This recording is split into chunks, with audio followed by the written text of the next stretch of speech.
This is the first hand here of the day. This is a 50 NL. We're registering the 2250 Deep Stack Freeze Out. One of the better tournaments on here, I think. Look at this. Same hand as me, and the man just went buck wild. He's got outs. Oh, no outs. And he was short stack, but whatever. Alright, so this is the tournament. In the top right.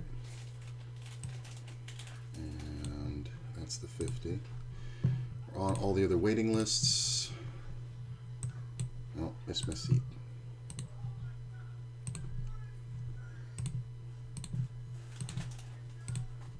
Started the day at, what was it? 26-19-69. Alright. Take this seat. This is a 10 NL, I believe. Yep.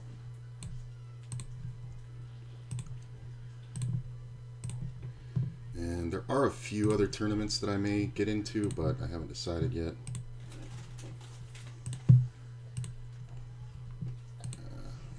Here, wait there, that's fine.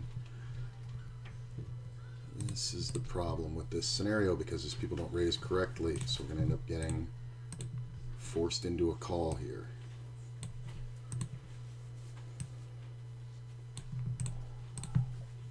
And we're going to re-raise this one.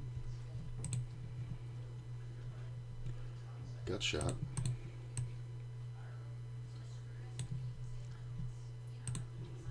Take that down and move this over here.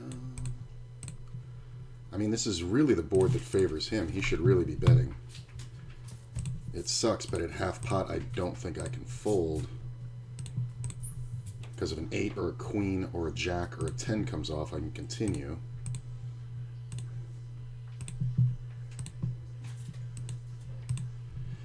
As much as that sucks. But we gotta play properly. This player may be doing something funky. Yeah, that's the problem right there. Well, that's the worst case scenario. I think we just checked this one. Every draw came in. I mean, we can't fold trips here. He's just got the king. Filled the gut shot. Well, we're folding. 7-8 for the open ender. There's definitely the moron. King 9 2 pair. Note this player limped and this one raised. My man absolutely deserved to win that hand. If anybody deserves anything. The rejam with the 6-7 is just absolutely ridiculous. Like when the board pairs off turn, he could actually like steal it there reasonably. Like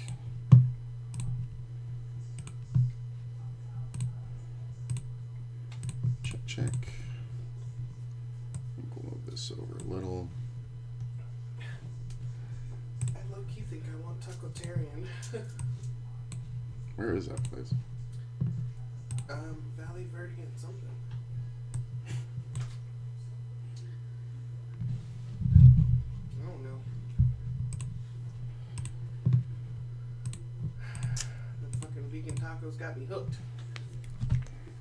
Probably didn't have the digestive aftermath either because of all the vegan shit. Yeah, it was totally fine. I was actually energized. We went It's nice. walking around. If the vegan shit wasn't so high in like sugar all the time and carbs, I'd probably eat it more. Mm. You have to be kind of careful of that with vegan shit. Yeah, plus a lot of it's just super high sodium. I don't think we fold here. It really doesn't matter. Alright, he's going to have a set sometimes, but he's super short. No reason to raise. We lose $3 bucks.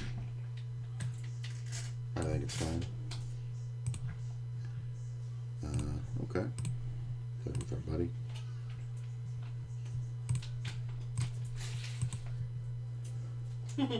This is the dumb shit that happens right here. It's my favorite part of a Capri Sun is sucking the pouch flat.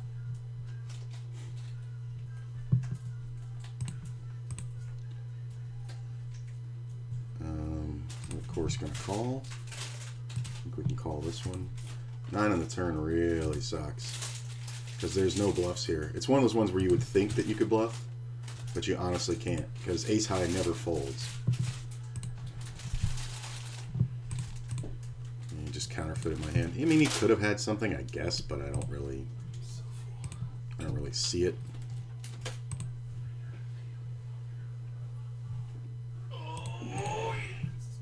Pop that up. Make sure the stream's working. I have my alarm set for 4:15, but if I'm not up by 4:30, wake me. Okay. If I hear the alarm go off, I'll definitely say something. Huh? I said I always say something if I hear the alarm go off. Oh, okay.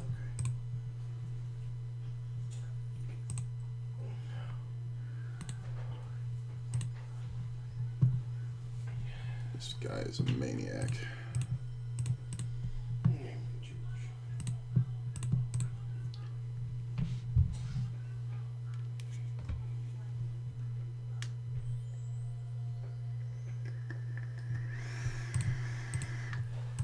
Okay.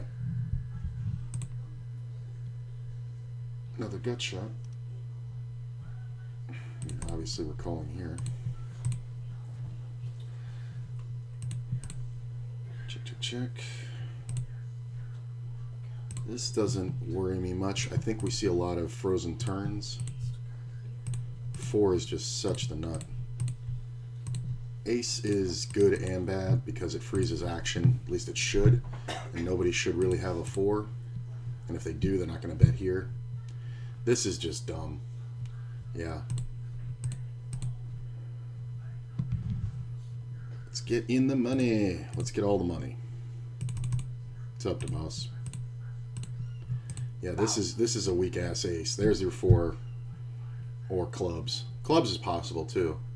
Ace 4, set of deuces. I mean, that's just, I just don't understand why. I mean, I know you have a set, but that's just, when the ace comes off, that was your escape hatch, man. And then the guy raised you and there's a flush on board. Like,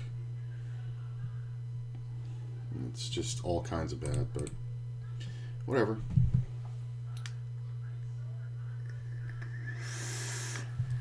It's a good sentiment, the boss, but never forget the idea is not to get in the money. Get in the money quite often. The idea is to win the whole tournament. Win, win, win, win, win, win, win. So that's why we take these little stabs here and there. I'm gonna let him do that because he's a dummy and he's gonna do dumb shit. So we're gonna let him. Aces, first aces of the day. Yesterday I got aces 13 times playing cash in 2.5 hours. I got them cracked once for $10. I doubled once for 50, and the rest of them were super small pots that was like raise, bet flop, everybody folds. This is interestingly stupid. I thought about 3-betting just to prevent that because that is a great play. But players kind of snug. The aces get walked to me. My first hand, the aces get walked. Love it. This player's been here a while. I don't expect him to be too out of line. This is definitely an overplay. Like, I think if an ace had come off, I'm probably good. Like, that's like a pair of jacks or something. Which isn't exactly an overplay, but I think his bet might not be optimal. It might have been just a little bit big. Like, he could have gone like... I think he could have gone like 8, technically. But it's, you know, you're out of position. It's always good to put a little extra on it. We're going to go ahead and bet super small here. And take it down. That is one of those spots where people get really scared, man, but you don't have to bet much because if you had a monster, you wouldn't bet a monster. Different scenario here. We're going to act like we're protecting a queen, take it down, see how the board texture changes the bet sizing. I don't want any other cards to come off bigger than my queen, so I bet big. I want to keep you in the pot with my queen, so I bet small. Like, it's a completely different thing. This is interesting. I don't know how aggressive this player is yet, so we may have to do something fun. That's just a third of the pot bet. I do think we call. 10 on the turn's not bad. We're going to have a lot of 10 jacks. We're going to have a lot of ace jacks, king jacks. I don't know if you just blindly bet this one. That is a larger bet. I mean, he can definitely have way too many outs. Like, even Ace-King here has a ton of outs against me. So I think I'd have to check raise, and I don't really want to do that just yet. So I'm going to fold. I probably should have check raised the flop, in all honesty. I think that was the move. So I'm going to make a little note on him.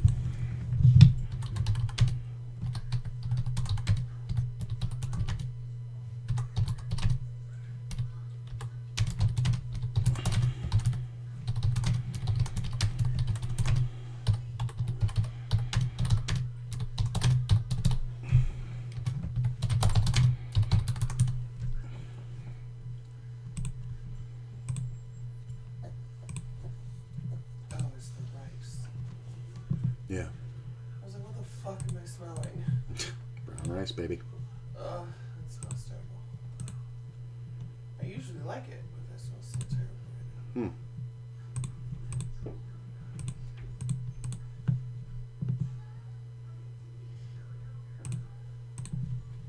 I can smell like all the gluten. Yeah. To me, it smells better towards the end of its cooking. Like, when you just first smell it, it's kind of like meh. Does it have yeast in it? Because it kind of smells like the beer factories to me right now. I don't know. It wouldn't have yeast in it, but the gluten is the same smell too. I mean, Okay. I mean, it's just a carbohydrate that we're heating up, so you know, it's gonna leach. You know, those scents. It's another 10 and L.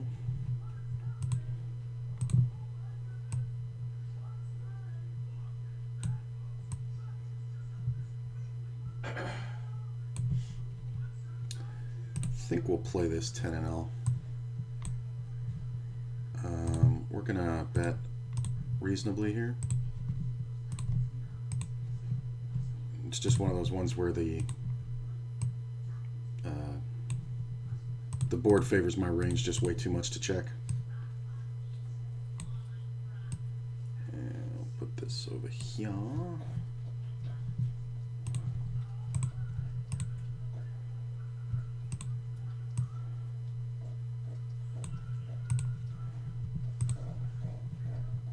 Check.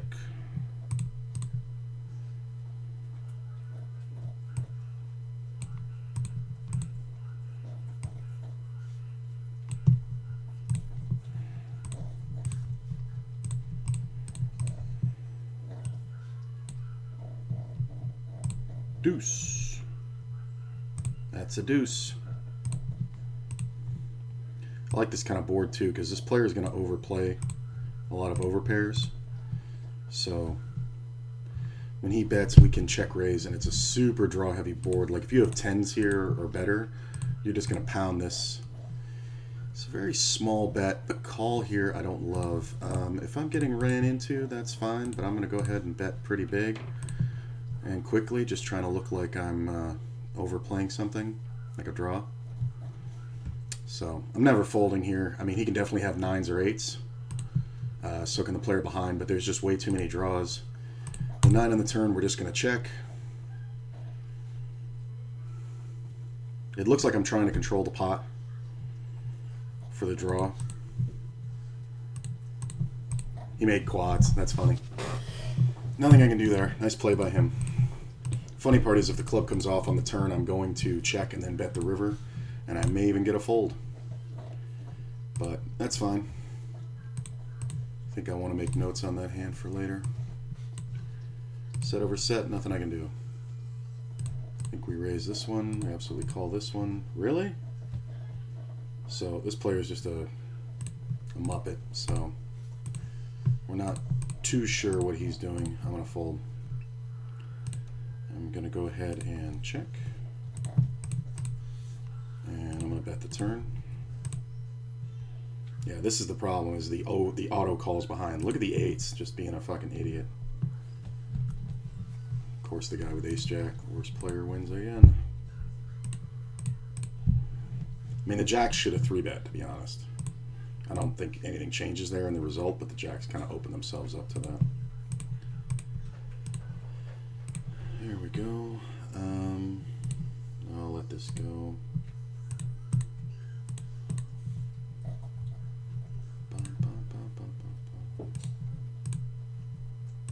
There we go. Now we're getting settled in. My man loves these big squeezes. I'm going to go ahead and do this. All right. I think he's just running good, honestly. I'm going to go ahead and check the ace. This player is kind of soft with his plays, so we don't always have to be ahead, but I think it's a good chance. Queen's kind of bad. What were you going to say, hon? I was sitting here thinking, because next time we go out there, remember I said I went to Colorado, I want to like cook and play music and stuff at Aaron's house. Yeah. And you're like, you can't cook for that many people. Do you remember how much macaroni and cheese I made for Thanksgiving? Thinking, and that was actually kind of easy to make that. I can just make some macaroni and cheese and some chicken. True. Fair enough. Got to get my first win. Yeah, man. That first win's going to be very memorable, and you're going to forget it till you get your next one. I think we'll just call here. Wow, his ace is full. I just wanted to see it. I wanted to see if he actually flopped it. Well, let's say you got the max, sir, by getting 4 blinds out of me. 2 on the turn, 2 on the river. Check, check, check. We're going to raise. Fold.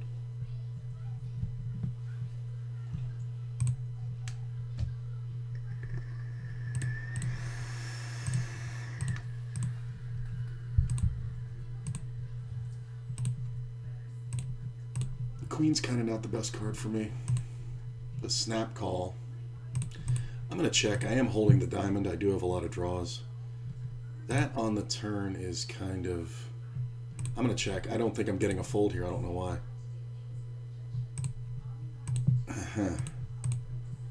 The snap check was the thing. Okay.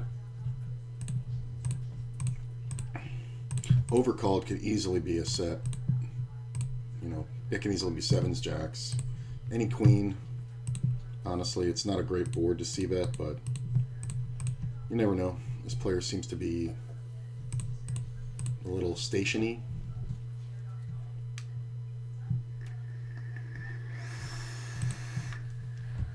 All right.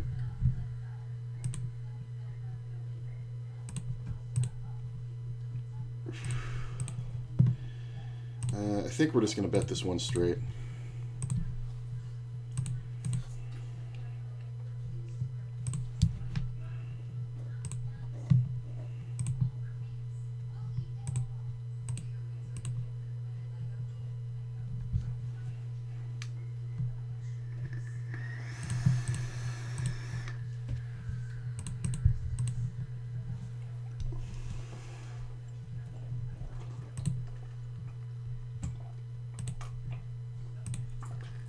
Taking a long time. I think he's trying to figure out if I'm going to bet the turn.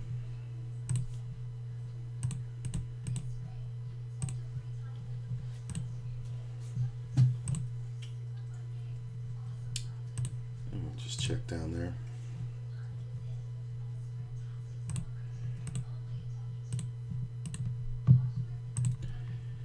Really? The guy's sitting for 5 minutes. He took all that time calling a raise on the button. You win, sir. That's just hilarious. Gee, I wonder if you had a set. It's just too easy to see. Like a set or 2 pair, right? I mean, he could have the suited ace, but if he does, he's got way too many outs against me. He's got 12 outs twice, so I guess we don't even bother. Fold. We'll check this one. We'll check that one. Pick up the fake club draw. Pick up the real club draw over here. Re-raise, and that, I don't think we're ever going to fold to this particular player. Yep. Don't do that. Look at the 8. And he makes the club. I love it. It's awesome. I'm going to go ahead and raise the river here.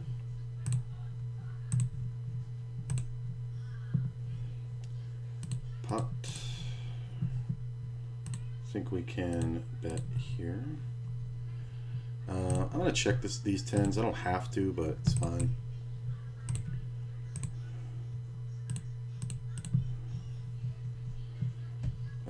Ten on the turn is kind of weird. I'm going to check. That brings in a lot of draws. The 8's super bad. I'm just going to get beat on the river by a 6. That's great. I think we want to go ahead and bet here.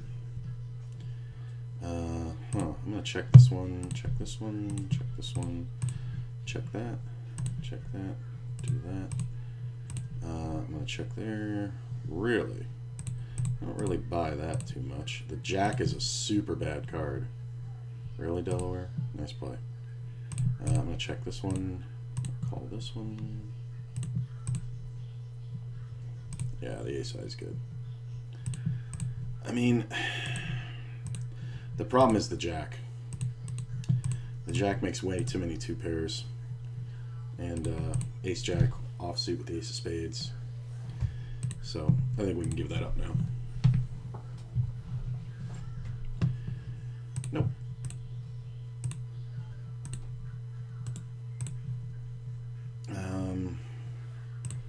I think we want to go ahead and raise here.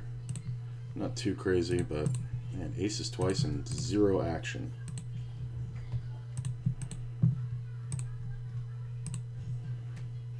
Check. Check. Nice 3-bet. Check that one.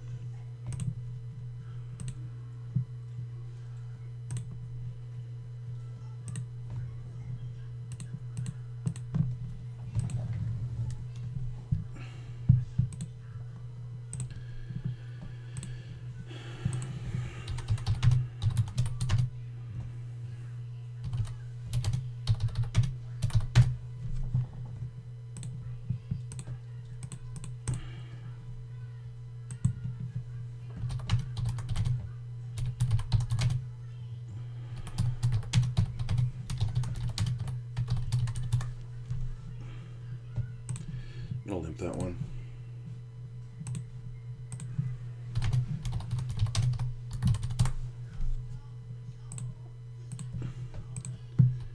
That's not bad. And we shouldn't have a lot of 6s, except for the suited ace. I'm just going to check. I like that 8 on the turn. I think if everybody checks, we're going to bet fairly large.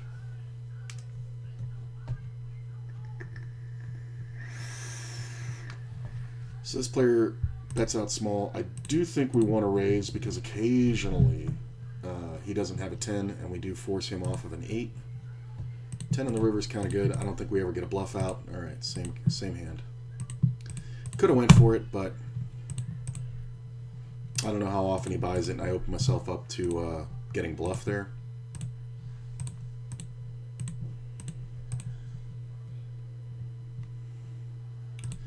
Open ender. Limp pot. So he limped this. I think we want to raise here. This is more for pot control in that he'll back off if he just calls. He'll back off the turn. He could have 8s, but I think we're going to set it up for the bet. I think if he has 8s, we'll find out about it right now. Nope. He can have a lot of heart draws, and we're not really going to get him off that with that sizing, but he can also just be utterly screwed. Like, he can have a pair of 10s and just not know what to do with it. He could have something like, you know, Queen Jack or something, you know, and without improvement on the turn, he can't continue. This player's kind of, there we go. That's what I'm waiting to see. Plus, it was his first hand. So sometimes he's just advertising to do stuff like this.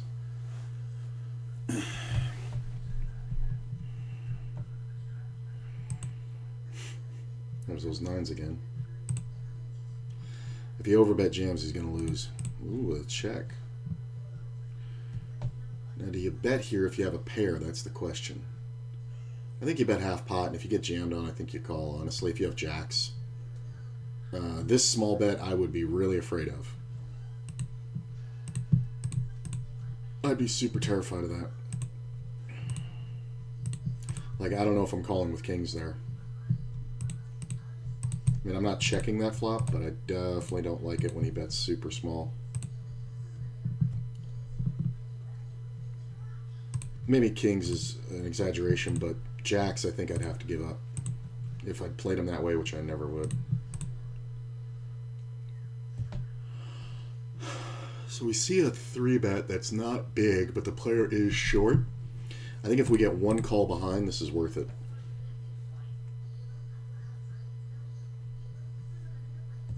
Didn't get the call. Ace comes off. I think this is one where we can ABC this guy. Super micro bet. We are going to call. Fold this one, fold that one. And the ace in the river, and we are going to bet. The ace in the river is not great for me because he's not going to fold kings. He may fold queens or jacks. Jacks. Close. He almost folded it. I like the way I played it. His super small bet on the... I think if the ace doesn't hit the river, I think we get away with it. I really do. It's annoying. How many blinds do I have here? I have 25-ish, min raise. Yeah, I'm going to rip it. Moving up to 10 and L has been good to me. I'm still doing it on global. My bankroll's at a new high. Nice, my man. Yeah, I think we just have to jam there. I don't have enough chips to 3-bet and then fold, so if we're going to play the hand, we kind of got to jam it.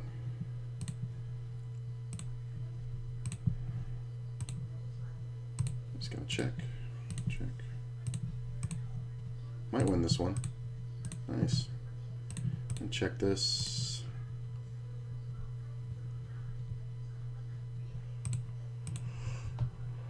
I think we can call here. It's close. It's almost a raise. I'm just trying to decide if I'm strong enough to call there or if I have to raise. Okay, when he does this twice, we're going to go ahead and raise now. Make our hand look like 2 pair. Don't know if he's ready to fold yet, but we'll see. This does set up a river spot where he's going to have to call it all off. I think if the river misses, we just go ahead and put him in. It's hard to say if he'll fold king, queen, but I think this is one where he may have had something like ace-jack or even queen-jack or something like that, and just wanted to see the river. So just have to set it up for a pot-sized bet on the end. I mean, I definitely think I had the best hand, but I also think it makes him fold a lot of hands. Open ender in a limp pot, or not a limp pot, but a single raise, 4 players. So I don't think we want to fold the pair and the flush draw or straight draw just yet. Jack on the turn. That is not the greatest card because it does make king queen possible. I think I don't see much value in raising here. I'm just going to call and hopefully get a clean run out. The 9 on the river is kind of bad, but he's not going to bluff it, or he's not going to value bet anything other than a full house, and those are few and far between. So he had 10 jack. Maybe we could have gotten it all, but I really kind of doubt there was any value in raising there. Make a set of 7s over here. I think we just call. I think we want to call this one. That's a pretty good flop for ace deuce. I'm going to lead this one. Player leads kind of big. I'm going to call. Well, that's the best card in the deck. I'm going to bet half pot and see what he does. So this player's in the big. I'm going to call. He just folds. He didn't have anything going. That jack is probably the best card on the turn on this table. A lot of times he makes two pairs. This is very odd. I'm kind of... I mean, he's in the blind, so it's kind of more draws than hands, so I think we want to call. That 5's not great.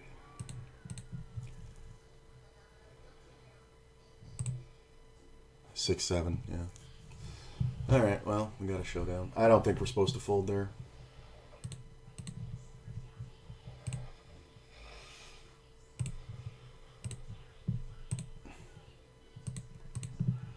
I'm going to take my break in just a second here. Just going to play through these hands.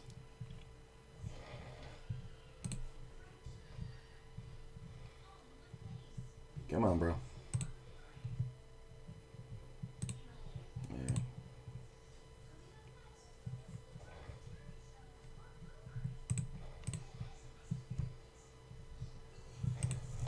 You see a call. It is a limped pot, and we don't have a great ace, so I'm just going to check. And I'm going to bet turn for value. And I think we bet half pot. Sometimes if we get raised, we're bet dead, but he's never going to fold a pair of 9s here. What'd you have? Pair of 10s. That was close. Limp called with the 10s, by the way. All right, I'll be right back, guys.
The thing about that guy who had the 10s when I had the ace-8, that's the reason why you check the 8 or the ace, because it's not super strong.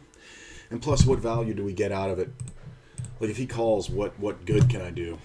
But he called me with 2 bets there.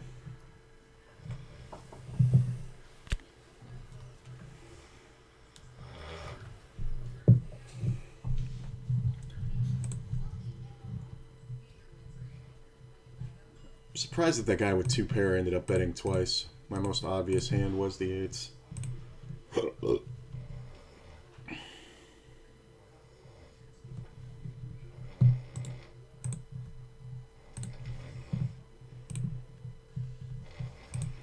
Post into jacks.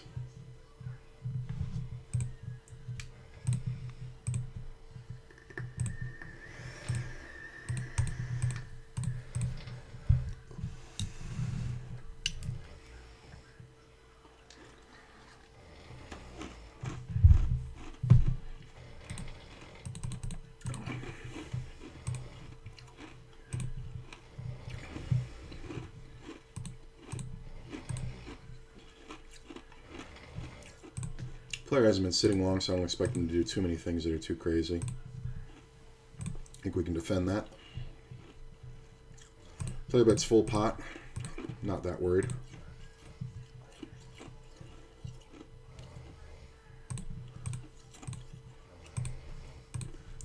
I mean, unless he has a set, right?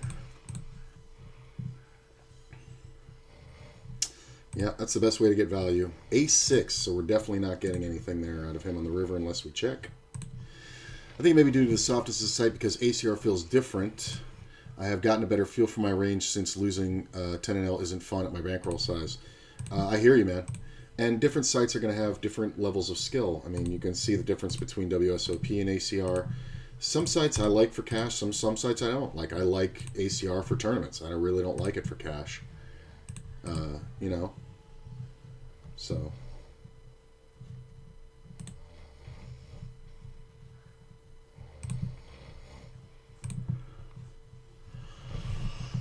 But don't sit there and downgrade your play because the site may be softer, right? It's people who think that you have to play against better players to be the best is wrong. I remember, I think I've told this before, but I think it may have been Eric Lindgren. It was either Eric Lindgren or Phil Locke. I was dealing at the Venetian, and I had won. It was Eric Lindgren. I had won a big tournament, big for me. For me, it was worth like 12 grand, and I was working the next day dealing. And Eric said, "Oh, I saw you won that tournament." And I was like, "Oh yeah." And he was like, "Well, congrats." I'm like, "Thanks, man. It's fucking huge for me." And you know, because I was a fucking 1-2 player. And he was like, "Yeah, that's great. So what are you gonna do?" And I go, "I don't know, man. I mean, like, honestly, I don't want to move up too quick. You know what I mean? I mean, I definitely want to play some 2-5 and maybe some 5-10 if the game's really good. Blah blah blah, whatever." And I said, "But you know, it's life changing for my day to day. But it's not gonna like it's not like it's $1 million, you know." And he said, "You know," he said, "your main focus is to get better." And I said something to the effect of, "Yeah, that's why I want to play bigger." And he told me, he's like, "Playing bigger doesn't make you better. It just makes you have a greater opportunity to win and lose money." And he says, "Look at it this way: if you're the 7th best player in the world, and you go to a table and the other 6 are sitting there, you're the fish." And I was like, "Ooh, that's a good point." So I never forgot that. I do think we want to bet here just to put some money in the pot. There's not a lot for everybody to have, but there are a lot of draws. So we pick up the flush draw and straight flush draw. So I'm just going to bet again. I mean, if he has a full house, he's going to let me know. If he has a 9, he may just call. 5 on the river is kind of interesting. I do think we bet, try to look bluffy. I don't think a 6 folds. I don't think a 9 folds. But then again, I think only flush draws are going to continue a lot on the flop and turn. Sometimes he has 2 pair that gets counterfeited and wants to see if I actually have it to bet the river. It's a pretty good flop. I'm going to lead right at this guy. I just want to mess him up. Nah. Sometimes that works. I figured the other guy might have an 8 or a king sometimes. I'm going to check this one. That might have been a little bit too quick. I might have done it too quickly. Like, if I had bet at a better pace, I think I would have gotten raised there. What are you doing? All right, you've been there too long. You can have it. Fold here, raise here. Ace 10's not bad.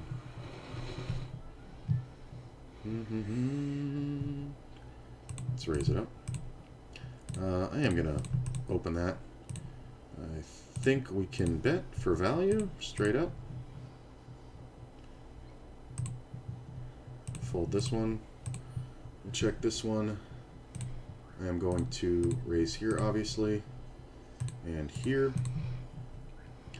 All in for $3. Question is, how often is this one pair?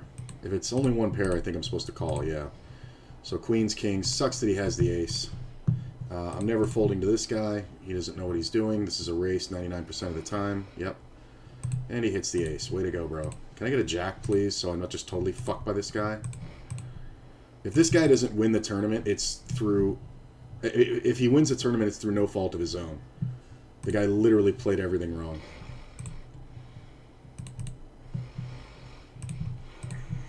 I'm going to keep playing cash. There's a couple of tournaments I may play, but there's not too many starting right now. So this player raised pre-flop. We do expect him to have a lot of aces. I think we just call. 6 on the turn isn't awesome.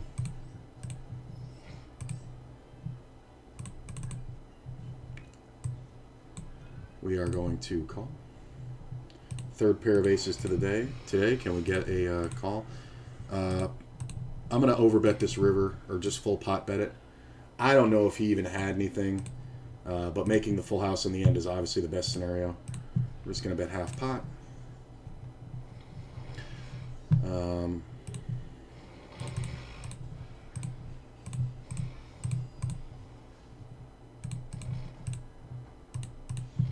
Sometimes he has a king here, sometimes not so much. Yep. I mean, I just don't see how I'm ever beat with that action. Let's see what he had. He had ace-king. Could have gotten it all.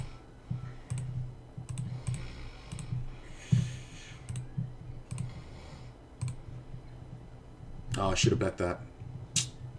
I didn't see that I had the 5.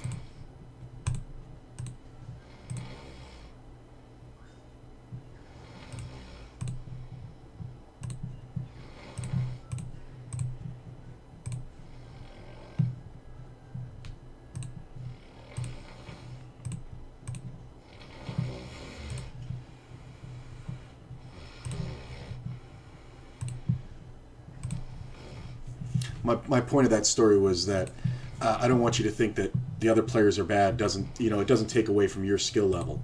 If everybody in the room is a bad player and you're winning money, you're better. So give yourself credit, man. I mean, it might not be as tough as, whatever other site, but check this one. I like betting here to just protect. I think this is kind of weird if he check jams. I don't kind of buy it.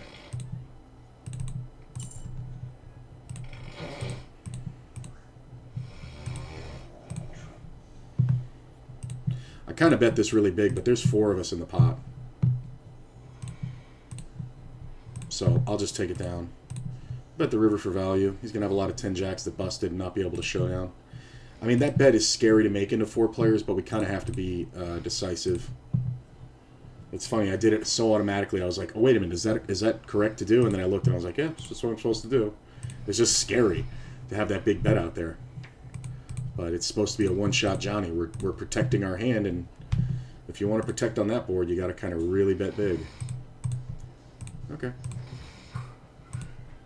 Not great. I guess I don't feel like I'm behind because I know there's a lot for me to still learn. I don't think about people who don't study at all. That's the thing, man. You got to remember, if you're studying and working on your game actively, like, a lot of players will sit there and be like, I wonder how I can get better. And then they'll think about a hand that they played and they'll be like, oh yeah, and they think that's studying. It's absolutely not. You're actually like watching poker streams and you're looking up resources and you're using training sites and things like that. You're literally part of the 1% of people that do that. And, understand that it's not common. If you make a training regimen or study regimen and you stick to it, and I don't mean like studying, every day for this much time of day and all like that, but I mean like when something comes up, how do you figure out if it was a good move or a bad move?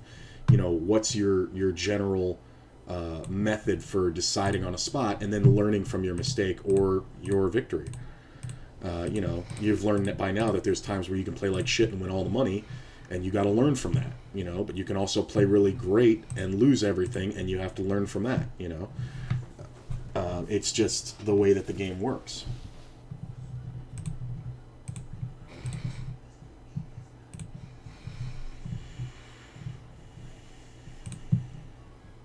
I mean, this we can call. Are there any tournaments that I want to get into?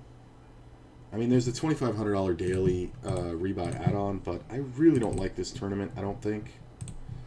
Because it kind of late regs for too long. Fold, check. I think we want to call in position on 2 players. 9's not bad. It's not brilliant, but it's not bad. I think when Jeter checks, we can absolutely bet. This player behind could get sketchy. He could have a pair for sure.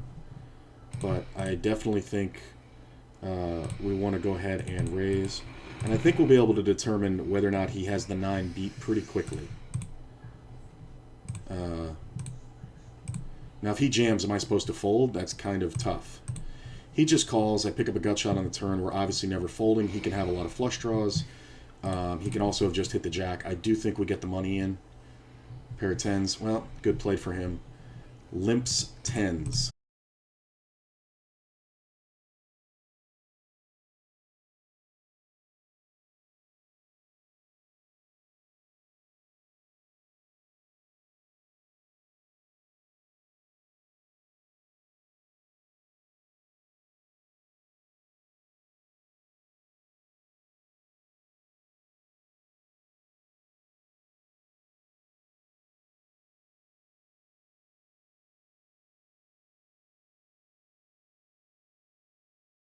Retarded bullshit.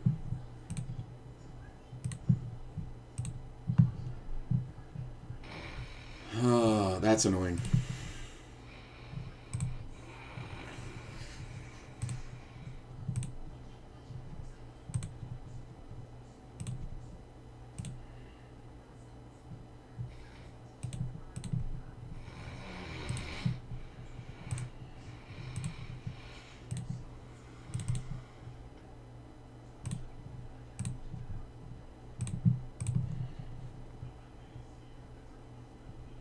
There are some draws here, but I think betting twice is fine. My sizing and timing on the flop were a little off because of the sight slowing down. So,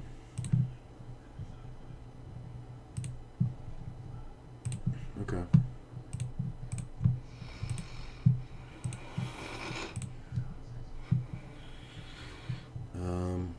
Four.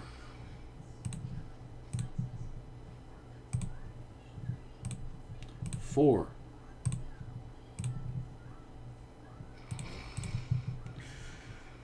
Pick up the club draw on the limp pot over here.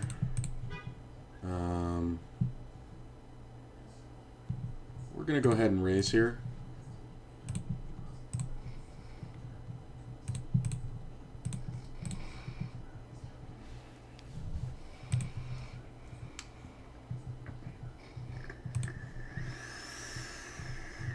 Ace is nice. I get re-raised. I'm going to call and see what happens on the turn. I'm not folding now. There's just way too many draws that he can have that I've outdrawn, or I can have that he's outdrawn. Set of nines again. I'm never going to fold when I hit the pair, though. I just can't. His freak out on the turn is hilarious, because if I don't pick up the 7, I don't call. It's a super bad play.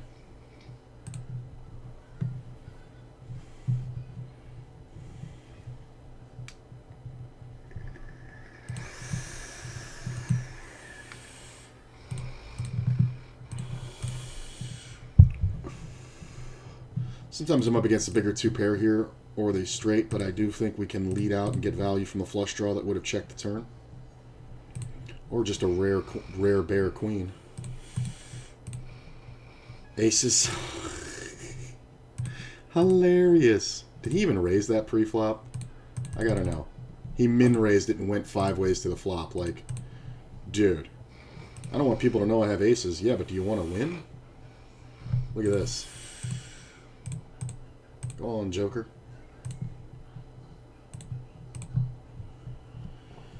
King Jack. Look at this flop. Ah, motherfuckers. Why would you do that? Let's see, I can get a gut shot and a backdoor flush draw over here. I think we call. Flush draw. Do we want to gamble with this guy? Nah. Make the 4.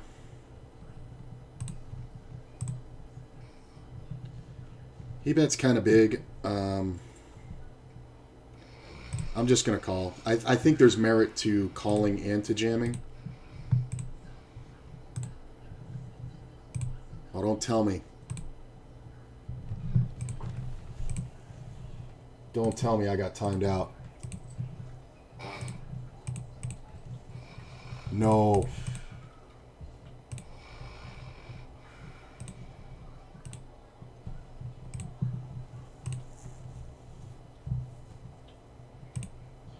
Don't tell me I got fucking timed out.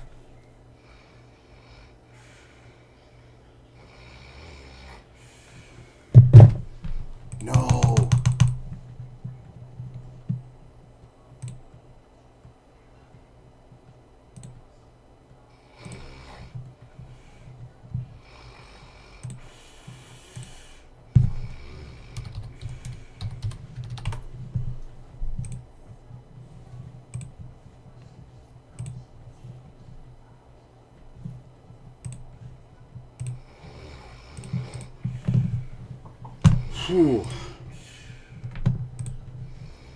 Wow, I was able to get back just in time. I had to turn on the hotspot on my phone. Holy shit. I had to turn on the hotspot on my phone. I had the fucking nuts. And I almost missed it. That would have been the worst beat of the day. Holy shit. Oh my god, that was scary. God damn. That would have sucked. I had this fucking hand. I had these pocket fours. This guy had re-raised pre-flop, bet the flop big. And then I just called, and then I jammed the turn, and he called it off. But right before I got the jam in, everything disconnected. Oh, that's hilarious. Whew. But I turned on the hotspot on my phone, and I got there. I definitely got there. Whew. That was intense. That was very intense. Yeah, I'm not going to play that tournament. That was crazy. Alright, do we have... I'm going to check it, and I may lose you guys. But I'm going to check it and make sure.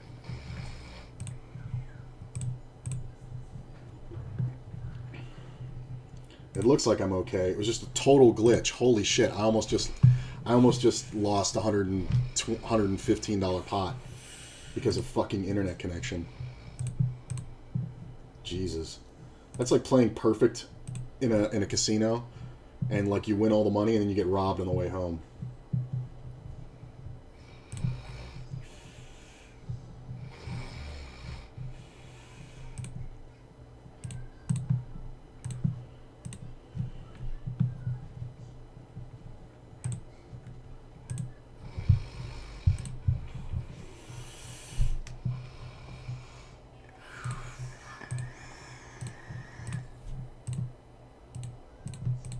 I like that he only bluffed it once. That's smart, because I'm not folding, even if he barrels. I wonder if he had like a 10-9 or something. Ace-8. I get check raised.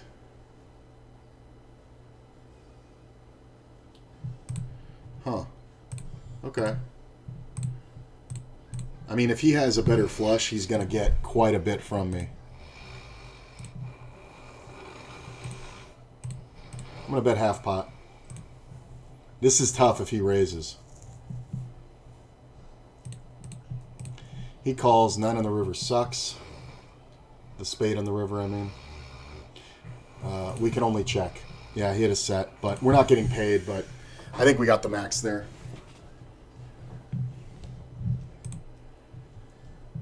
Yeah, I just thought there were more people who studied and tried to apply GTO. Absolutely not.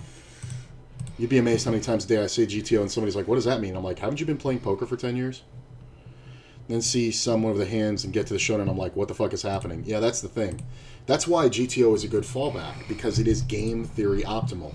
It means that you're very hard to play against somebody who isn't thinking about the game, because your hands are dictated by your, your starting hands and your position and your stack size and all this kind of stuff. You know what I'm saying? Like, you're very easy to control your factors. I remember there was an interview with Daniel Negreanu after the nice check raise. I don't think we can call here. Sometimes. Kings, you're an idiot. And he doesn't bet the river.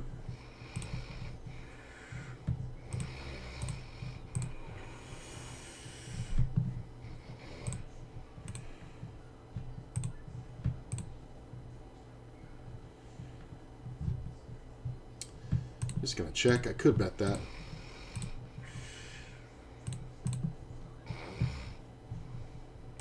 There's another 50 and L. I'm going to get on that and get off this bigger one. Or this one where I have more money.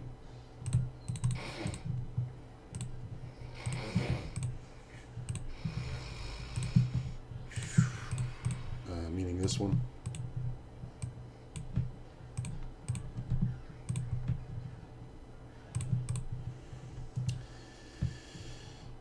Player bets small, gets raised. I don't think we fold yet. Same here.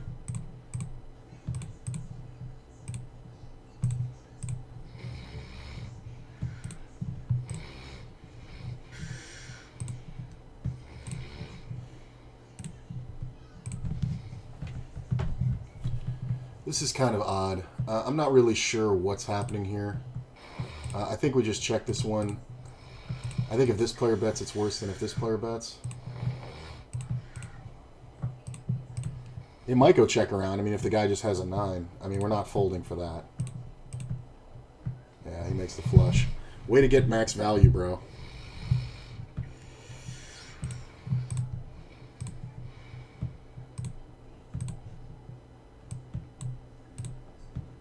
The other guy had jacks. Look at that. Why did I back off? That was weird timing.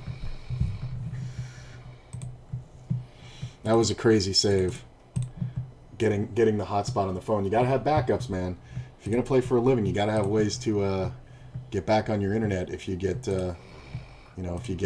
disconnected. I learned that one when I was in Canada.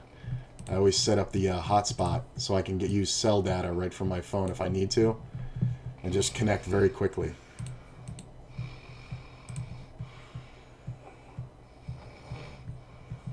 Yeah, we're done with this one.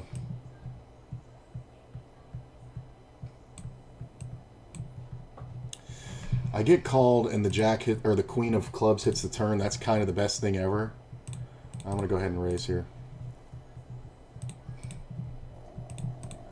I mean, he can have a flush sometimes, but I'm just trying to get overcalled by a jack, which is kind of rough. I mean, if he had a jack, he shouldn't have a jack much, but sometimes he's really dicking around with a flush here. My bet also looks very bluffy because it is big.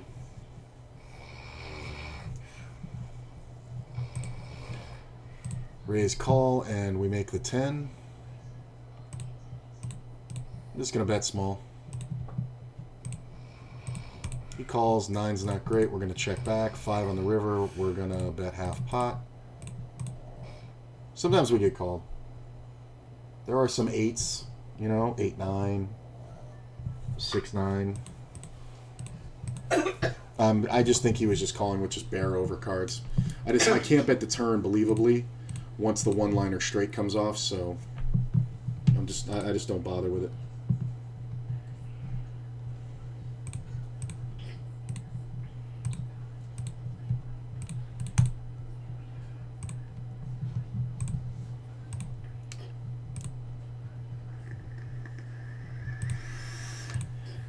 So flop the gut shot. There is a lot of ways people have sets. This is one that checking kind of is the unbelievable optimal move, because people shouldn't be betting sets all too often. I do think we call because of the backdoor clubs and the gut shot. Sometimes a player just has like pocket 10s. Now if he bets bigger here, he obviously has something. But it's kind of scary for him with the player behind. I think we call this one. Queen in the river. The spade is kind of whatever. I think we just check, honestly. This player could be trapping spades. Pocket 10s. Yeah, he should have kept betting. Maybe I could have won it on the river with a bet. Maybe. I definitely could get back by this guy. I think it's kind of odd, though. I think I may have missed a bluff opportunity.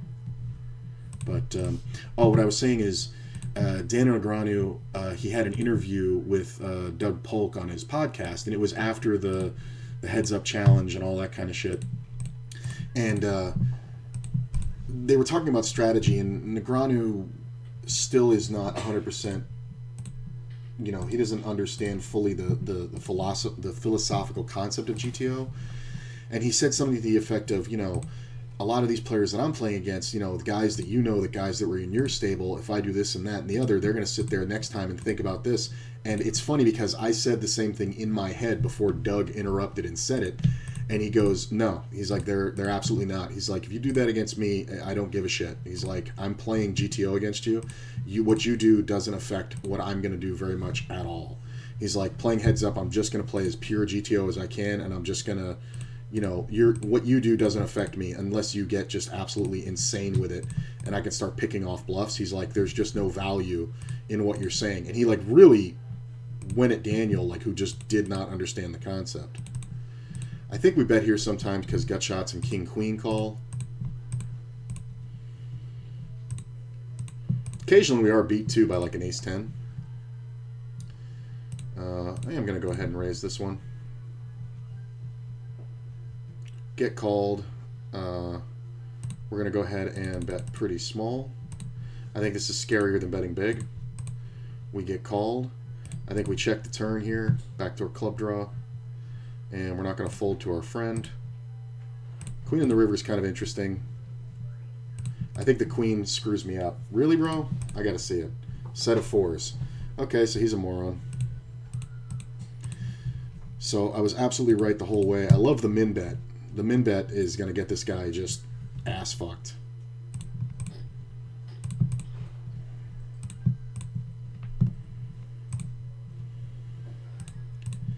Another paired board when we have queens versus the same player. This is never a 10. The call behind is brutal. That can be a flush draw, but then again, if that's the case, what's the guy up front betting? I think we keep betting, and I don't think we fold. I think we check here. I mean, if this guy's got a 4, congrats. He shouldn't. Yeah, he made the running spades. The other guy had the ace, yeah, and the diamonds. I love the snap call with the diamonds, like just no concept. I'm going to let that one go.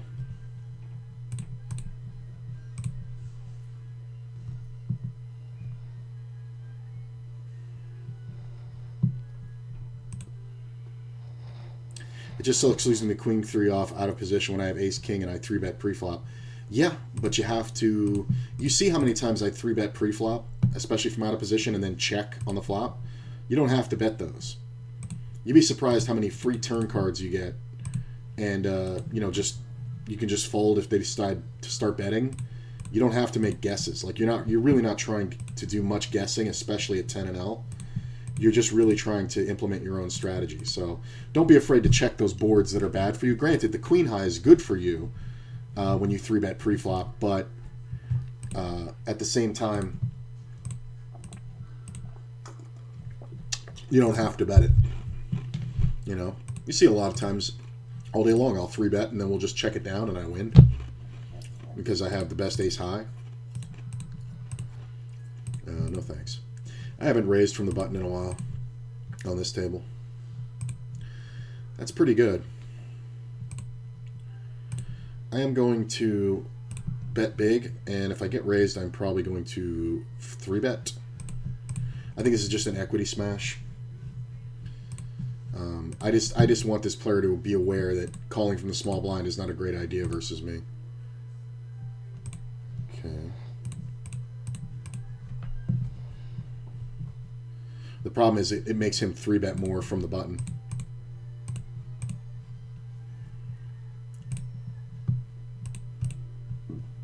You can just give those up. You don't have to, like, ever call.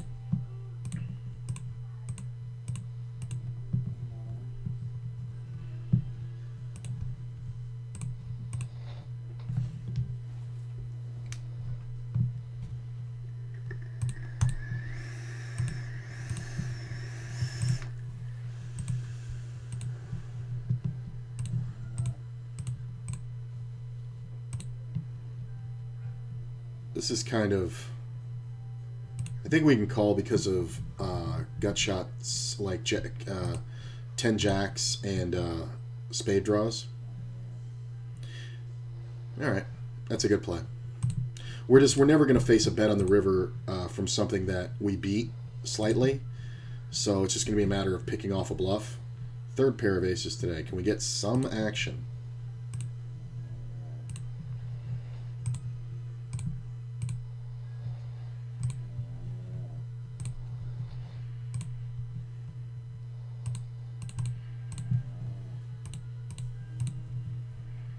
No action on these aces today.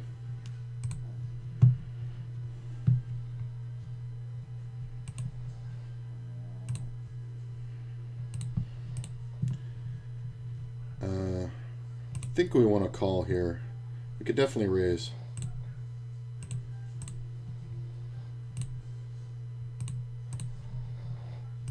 That's a nice takedown. That's one we stole while nobody was looking.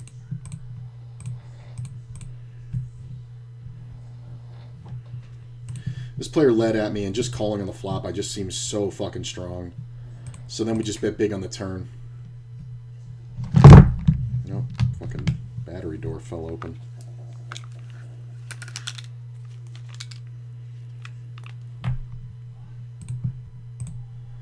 Is this table done? Yeah, I think we do have to raise this. I know the player's from under the gun, but we have to try something, and I think if he has a good hand, we want to find out right now. But once he folds, we're not in too much danger here. Check. He should have a lot of pairs, but then again, so should I.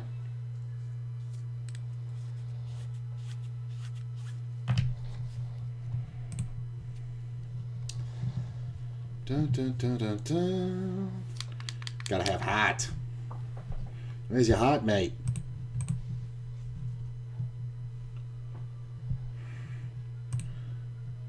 He doesn't deserve any applause. He called with King Jack. Oh, look at this. Aces. I was going to leave this table. And then it filled back up, so I'm like, all right, I'll play another round. And I get aces. 4th pair of aces today. Still no action yet. We see a small raise from Joker. We're going to go pretty big.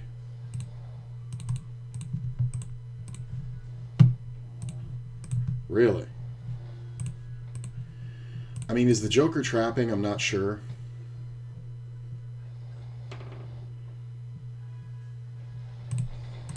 I'm going to go for a small re-raise and see what he does.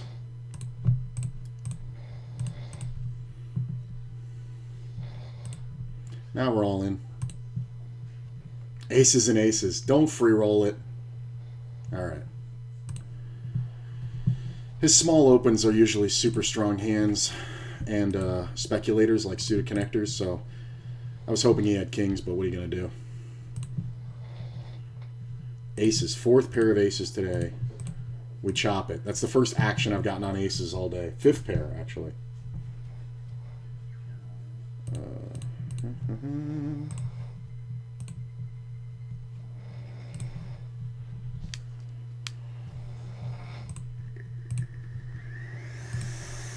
It's not a bad flop. Day tripping posts in. I think we want to just call here. We definitely could open, but I don't think we have to. Day tripping's going to do dumb shit. He's in position. 6th pair of aces. Can we get some decent action here? I get min clicked by a player who just called. Look at this, re-raise. I'm going to down bet.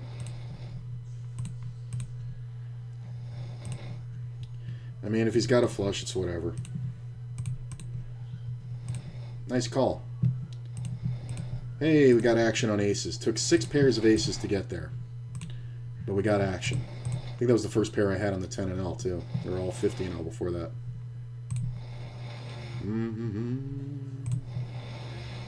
This is just... Yeah, you got it, bro. 2 pair good. I think we want to defend. Do think we want to call here. Check. Check. Raise this one up. Raise this one. You can have that. I'm going to check the ace over here because I should be miles ahead. He checked 6s. I was wondering if he had a pair or if he just had some kind of king-queeny hand. I think we want to bet this one.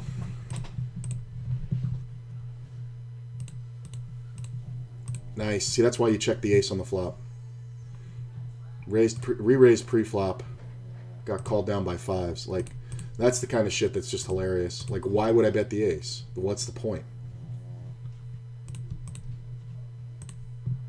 Spade draw. I'm going to take the free card here. I think this is one where I'm either miles ahead or miles behind. Fold here. Check here.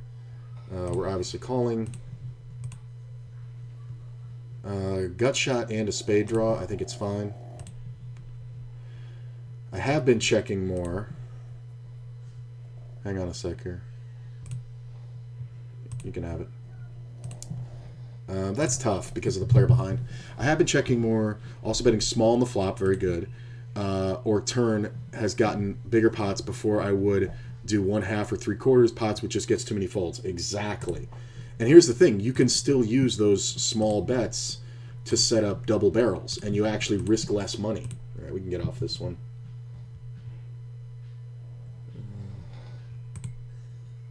Aces versus a fucking amazing draw that gut-shotted. That's kind of crazy. I feel like he overtrapped the aces, but I'm not sure.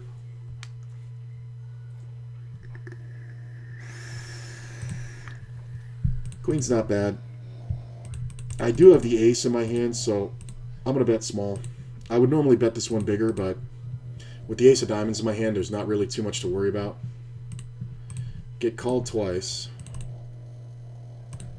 I'm going to go ahead and bet. Get called again. I think we check and call the river. Sometimes he's got king, queen, and I'm going to be pissed when I checked, but holding the ace of diamonds in my hand, I probably should have bet it. Queen 10. Ooh, sticky boy, sticky. I don't know if he folds there. If I bet, that's an interesting question. I'm gonna have to answer because this player, I've been seeing him more and more. I think we want to go ahead and bet. And just take it down. Yeah, I think I might be able to get one more street out of him. I'm kind of curious.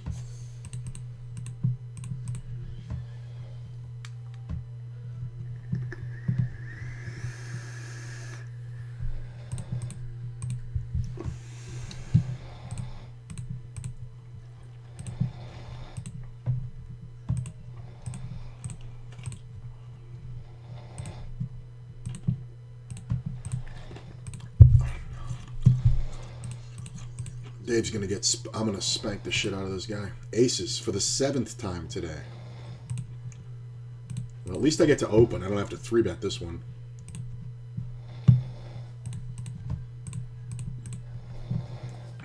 Come on, Joker.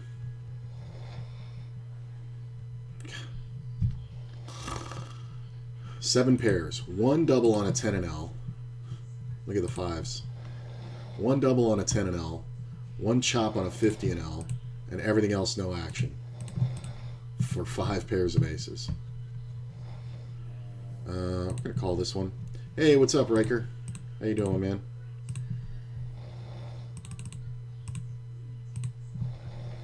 We're gonna check here. I could bet it. I think we want to bet this one. 9s are good.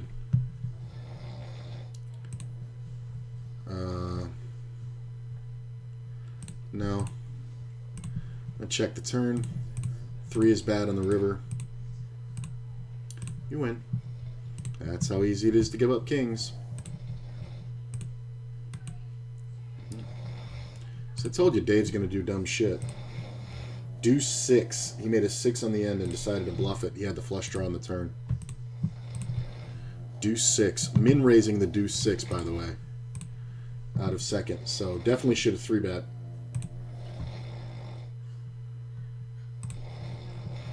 But would have been rough to get him off of it. Might have gotten bluffed. That's the thing. He needs some improvement against this player. Because he's just so sticky and draw happy. Ugh.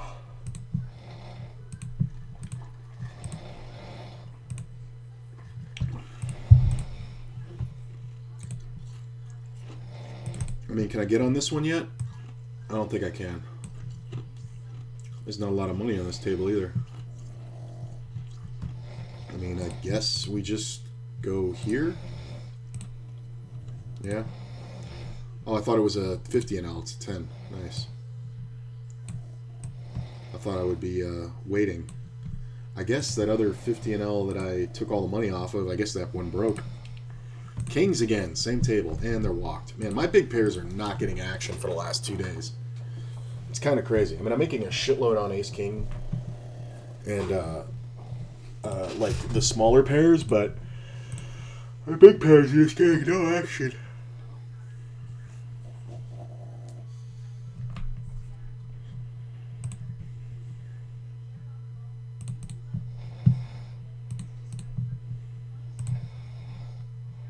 I'm just going to call this one. I think this is one of those ones that's going to be kind of fun. Really? So I raised, this player jams, and 0 calls. I'm going to give up the ace-king. 3-5. What the fuck is that?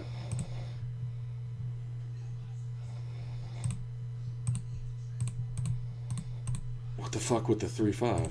You guys money laundering? Maybe he misclicked it. I'm going to bet the river. I think if he has any pair, he's not folding. But I can have every 10. I'm in the blind. I didn't 3-bet.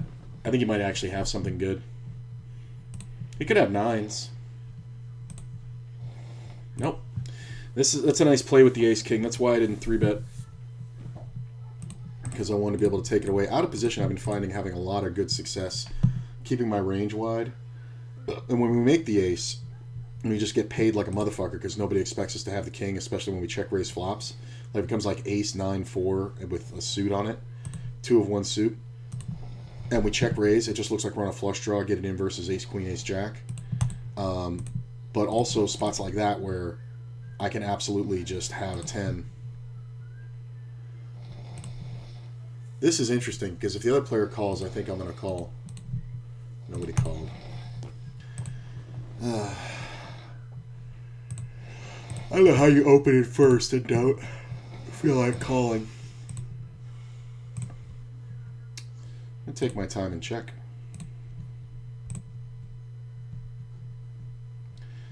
We're going to go ahead and call.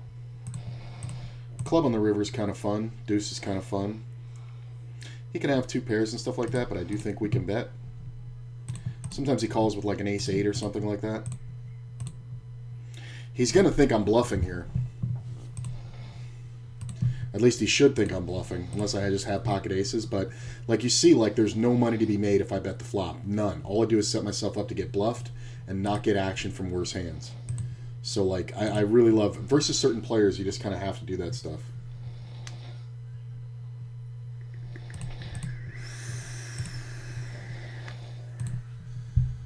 Now our boy here might decide to go for the big re-raise. Alright, well he needs to have something. The limp out of first is kind of hilarious. He could go for the raise. Nope. Missed that one. Alright, let's just call the deuces. I don't think we're going to be playing any moves over here. That's a pretty good flop.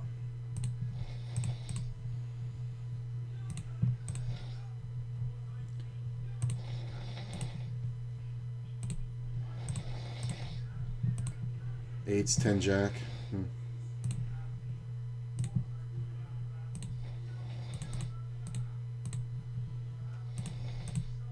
I don't think there's any way to get any more money out of him.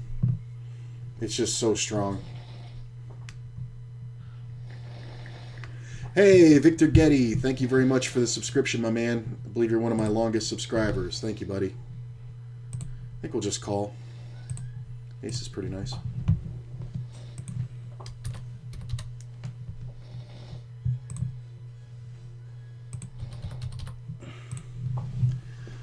We're just going to call. Queen on the turn is pretty rad. That is a small raise. I am going to 3-bet. Yeah, I realize I can get a call on the smaller bet. It's better than scaring them off. It does give them a chance to improve, though. It depends on the hand. Yeah, of course it does. That king on the river is kind of gross. Cold call by your mom's box over here. As played, I don't think I want to fold this one. The king is just unfortunate. Yeah, chop it. Yeah.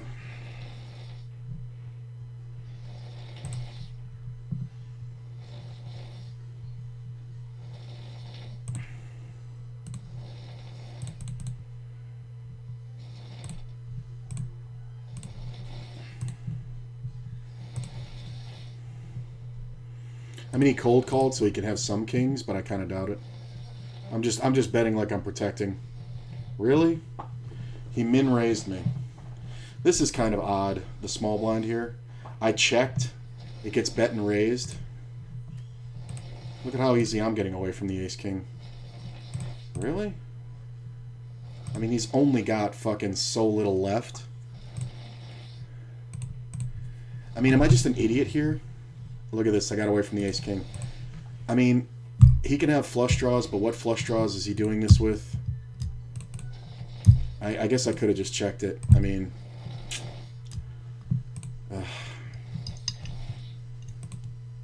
got away from the ace-king, though. For free. Checked it to trap. And then the guy bets and the other guy raises. Now, if the other guy doesn't raise, obviously we're just going to get the money in. I mean, he probably... I mean, it's kind of obvious he just calls with, you know, ace-king and every big pair. Flop me 2 pairs so I can look like an idiot. I could have checked it. I definitely could have checked it behind. I don't have to bet that. Maybe that's stupid. Like, why am I betting there? I think that was a mistake. That was a mistake. That was a mistake. I mean, I might win this one, believe it or not, with king high.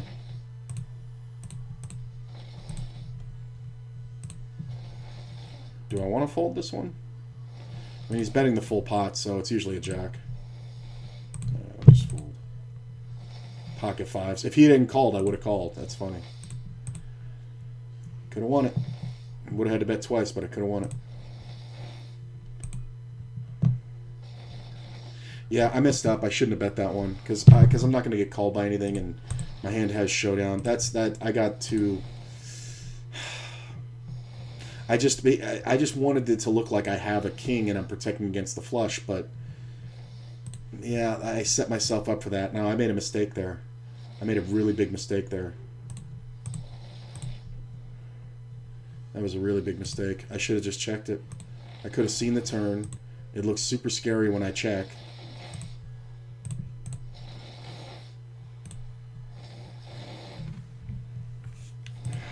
And that's the other thing. I set myself up to get bluffed.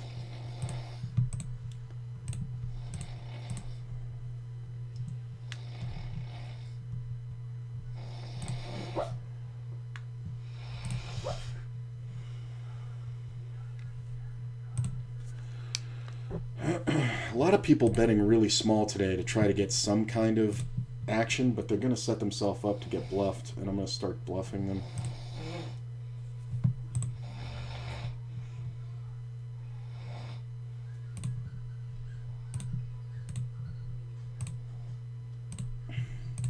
I got to get the rice off the stove and take a leak. I'll be right back, guys. Just give me a minute.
Yeah, that was a huge mistake. The king 3-4 board with the 2 diamonds when I had the jacks, that was a huge mistake. Because I think I got bluffed. I really do. I think he's putting me on a big pair. He's never going to do that with kings. There's no reason to blow me off. So he has the diamond draw. So if we just go check, check, and the turn comes off no diamond, he's going to bet, I'm going to jam, and he's going to have 12 outs once. Yeah, I fucked that one up bad. Yeah, I realize I can get the call smaller. It's in the hand. Yeah. You can also, I realize I can get the call on the smaller bet. It's better than scaring them off. Does give me a chance to improve, though, depends on the hand. That's true, but there's also the factor of if you know that the big bets don't work. Look at this fucking nuts. This donkey ass.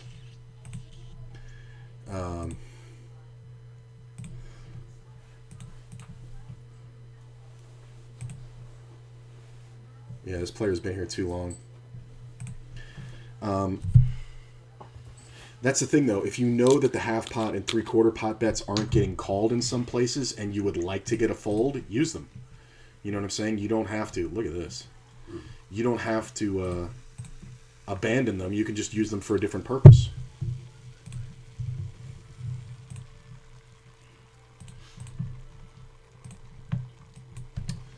This is odd. Okay. Yeah, I really think I got bluffed that hand. It just keeps coming up in my head. It's a flush draw. And here's the thing. Getting it in on that flop versus a flush draw isn't great. But checking the flop, and then when the flush draw misses the turn, he's going to bet big, and I'm going to jam. Yeah. Fucked up. Alright. It was a mistake. It didn't cost me much, but I think versus that particular player, it's absolutely a huge mistake because we could have stacked him fairly easily. So it only cost me in real money. It only cost me like $20, but I probably could have won his stack there, which was about 70. So that's the real downside, because I cost myself $50. Yeah. I'm 100%. I'm 100% that I got bluffed. Look at this. A 4-bet. I'm just gonna check. Yeah. Wow, 4-bet with jacks is hilarious. I mean, just bet something, man. You can have it. Check. Fold. Check. Check. Yeah. You win, bro. That's another one where I think he had a good one. It's fun. There's some players that are so aggressive that you don't want them on your left. Other players are so improperly aggressive that I really don't mind them on my left. Look at this fucking flop. We're going to fold that one. We're going to fold that one. I'm going to get rid of the queen 10. I'm going to stop playing those speculators. So, this is interesting. It's a super small bet. Obviously, we're just going to call. We're just going to check. We do have showdown value. I think we can bet the river. Sometimes he's just got like queen 10. Sometimes he has like king 9. I don't think we want to give a free showdown, though.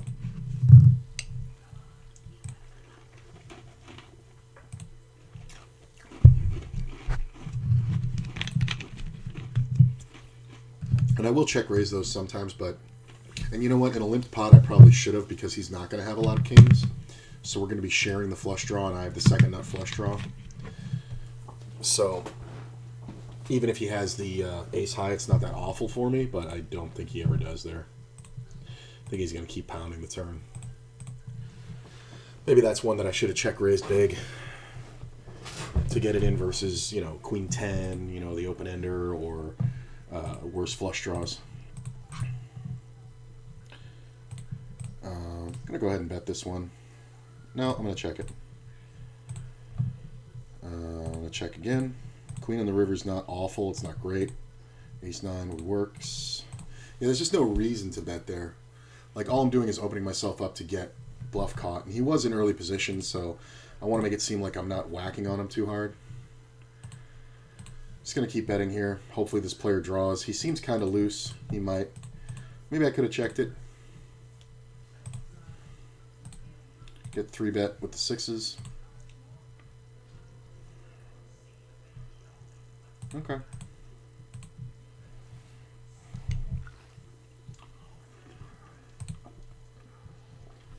Aces. 8th pair of aces today. Same table that I got action with them. The only time I got action.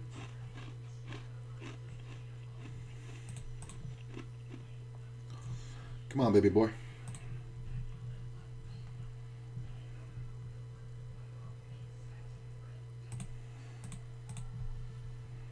Come on, Scrooge.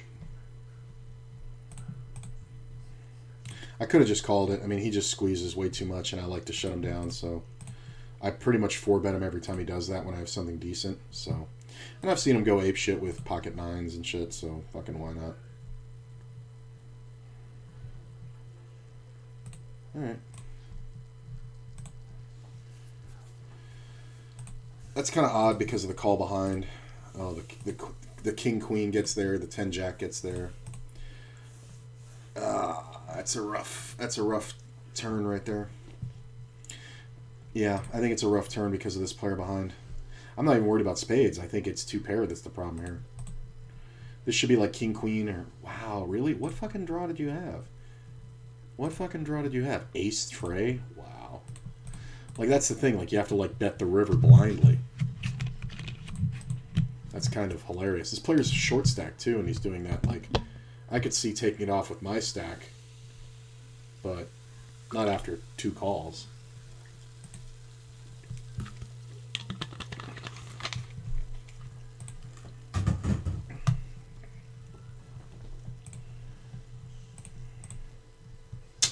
Almost called it. Can't call them all. Look at this big bet.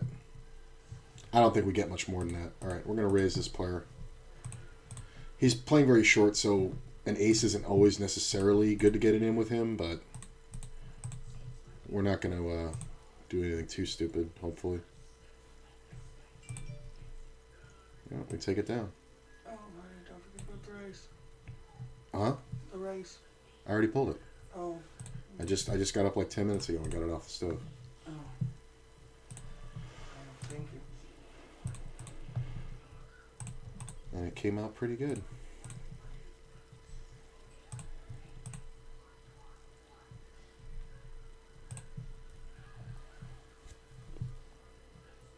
I think we can check the 10s. Post up. I limp. This player raises. I don't think we want to fold the 10s just yet.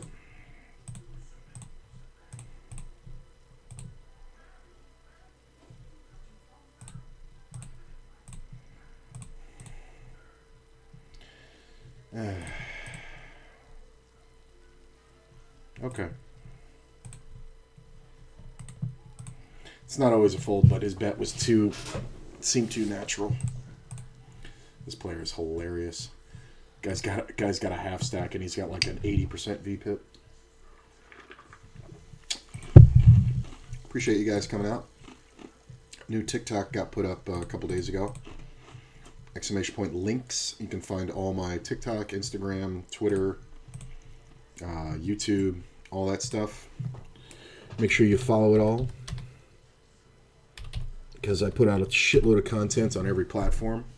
And most of it's pretty unique. Like you won't see the same thing on, everywhere.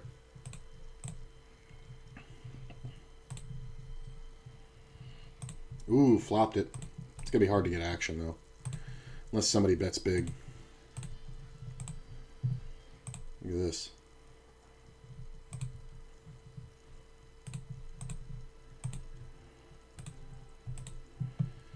Alright, we see a bet and a call. I am going to check raise. I think this is one where we either get most of the money in now or we get no action whatsoever.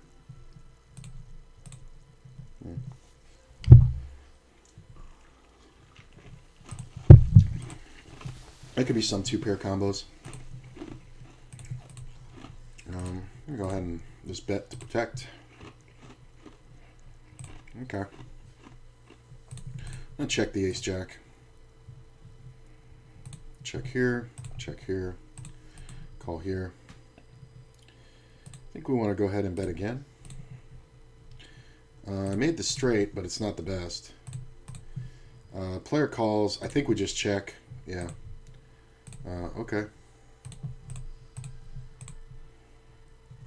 Wasn't sure if the dude had an ace he was sticky on.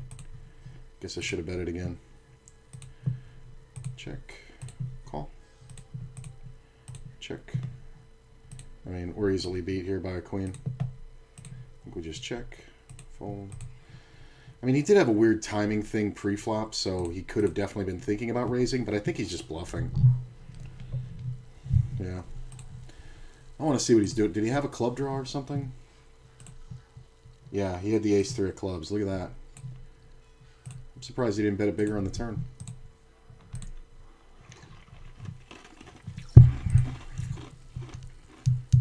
It's an amazing amount of restraint for that player. I think I've seen him spaz out with far less.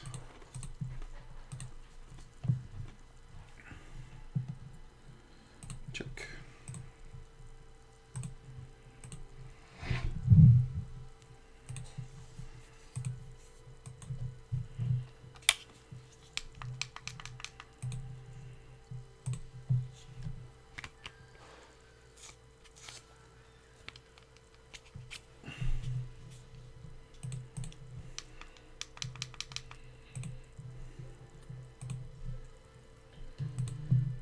Fold, fold, fold. Somebody texted me.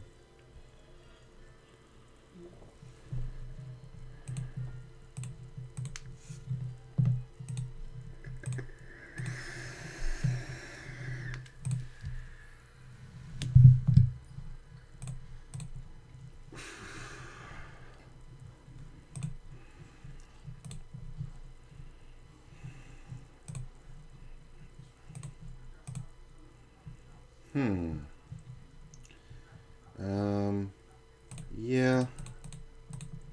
Let's go ahead and raise.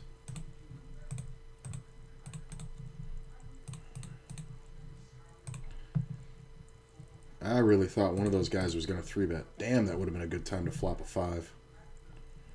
Hey, nice takedown there. I mean, does this ever go check around? I mean, it shouldn't. Give me that green 5 on a turn.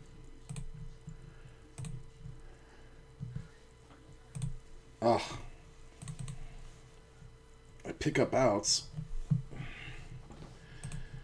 I think we take one off here, pick up the club draw. That's pretty good. I'm not going to defend here. I mean, we're obviously not folding for that. It's a gut shot, but he could just have nothing. Made the 4 on the turn over here. Ah. That would have been so perfect to get. Check. There's not a lot of aces, but there's also not a lot of non-pair hands. Queens is pretty good. Probably could have won it on the river. Did this guy have a king? 10 deuce. Funny.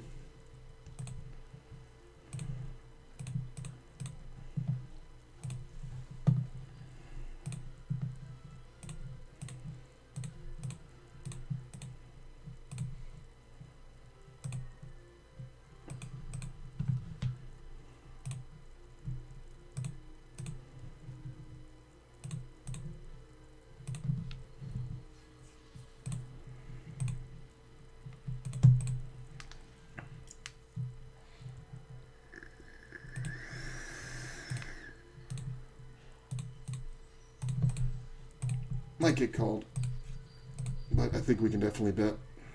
Nice. Just learned the term rat holing the other day. Is that an online thing? Yeah. I mean, I forget what they call it. Something else live. I think they just refer to it as live rat holing. But it used to be called something else. That's a nice takedown. It used to be called something else live, and online they called it rat holing, which honestly, it originally started with a poor connotation, because when online poker started, you know, people be like, oh, this guy sat down, doubled his stack and left. And if you were playing live, you're not really supposed to leave. You know what I'm saying? Like, you can quit whenever you want, but if you're in games and you just like sit down and you play tight and you win a big hand and then you just get up and walk away, you know, you're not going to be able to get in these games. Now, the truth of the matter is poker's gotten much more popular over the years, so you don't have to worry about getting in games. Every casino now has poker. Didn't used to be the way. You know what I'm saying? So it's a legitimate technique, and honestly, it only has a negative connotation, I think, by players that play at higher levels, because like they also call it getting Grimsard, because there was a guy years ago who his name was Grimsar online, and or Grimson or something like that, and what he would do is he would sit down at 200 400 heads up, and then the first hand, you know, somebody would raise, and he would just jam all in the very first hand. So, you know, he would either win your big blind for $400 or he would win your raise for $800, right? And you just had to have either known that he was going to do this and have a hand that he could stand up to. But here's the thing. He was leaving after one hand. He was just going to win the $400 and leave. That's it. That's all. And then, you know, he would immediately sit out the next hand. And there were a couple of good videos going around of him getting, you know, clipped when a guy raised, knew what he was doing, and called him with something decent and had the bankroll to fade him and, like, really hurt him. But the guy won a shitload doing that. And, you know, it was just a really shitty technique. I mean, you can say, well, he won the money. Yeah, but he wasn't really playing poker and sitting there just to snipe one guy's blind. You know what I'm saying? Like, I mean, but granted, he had to put up a lot of risk to do it.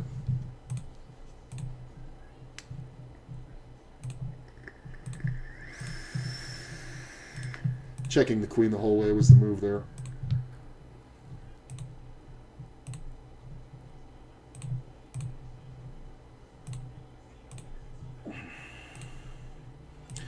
This is a nice check raise spot. Really? Well, we do have outs. And when the diamond comes off, we're going to get paid. But we obviously can't fold for this price. Yeah, we're checking folding the river. Queen Jack, he flopped 2 pair. That's funny because I opened wide and then he re-raised wide. That was very interesting. And then, of course, he gets minted. That's funny. I like the way I played it. Sometimes this is a good call, but I think between these two players, it's not great. I mean, I wasn't calling with an ace if the ace hit the river. But, you know, this guy's getting pretty funny.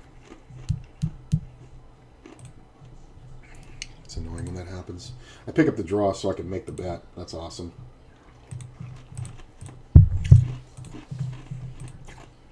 And I like the check raise. I mean, check raising is so strong. After he 3-bets pre-flop, you know, flop comes off queen high. Like, he's just going to have ace king so much. And then when I check raise the turn, it can just look like I have jacks or queens. Now, of course, if he had just called it, the river would have come off the worst card in the deck, the 10 on the river, and an ace king makes the nuts. But I was jamming. But it's just kind of bad. Club on the turn's not bad. Getting a lot of weird little situations. Hey, that's a 4. That's a good flop. I'm going to check this one. Player bets $4. My problem is he's killing my action. This one gets raised. That's hilarious. I guess we just call, right?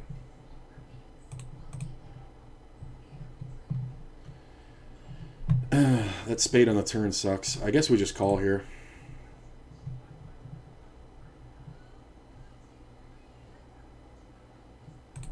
I'm just going to jam it. I don't think he folds anything. Yeah, he had the whatever. I mean, if he has 8s or aces, it's just too bad.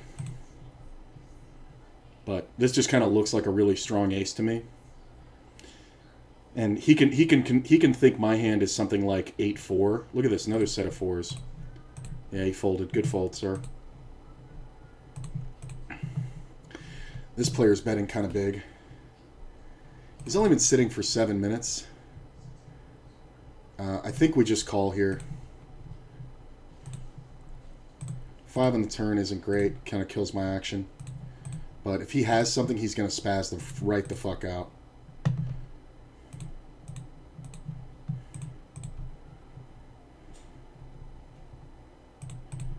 I don't think we get called, but I think this is the only time to get the money in. Sometimes he has, you know, set over set me, but... I mean, he's also hasn't been here for very long, so he may just say fuck it with, like, jacks or something.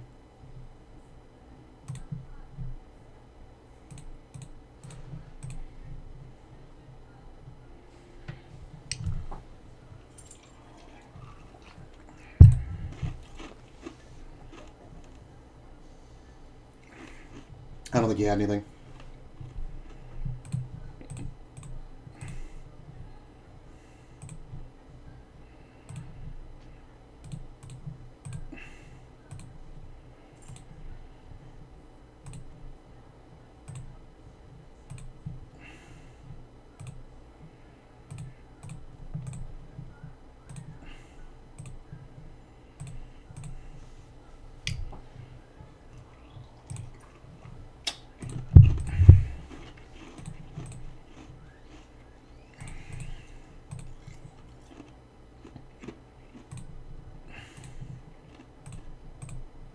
Yeah, he had all the equity.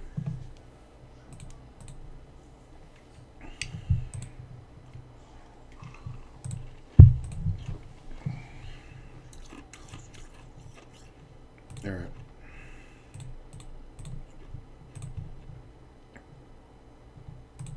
Yeah, but I think I was hearing myself recount the story of Grimsard. I think rat holing is legit now because now we play online and there's plenty of games and you know all that kind of stuff and you know doubling up and getting off is fine because there's 8 other fucking games going on for me. I'm just gonna check here.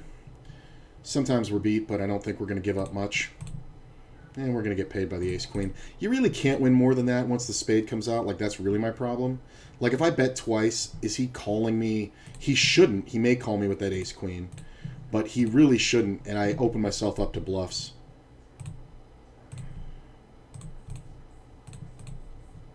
I mean, I'm going to check now because the fucking full house outs. It's kind of rough if he jams. I mean, I'm not folding. Nice play, bro.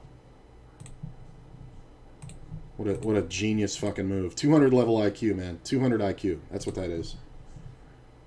Just call 2 bets and then fucking jam. Take no aggressive action whatsoever, and then try to represent the least likely hand in the deck. It's good play. 200 IQ. Thanks for the money, honey.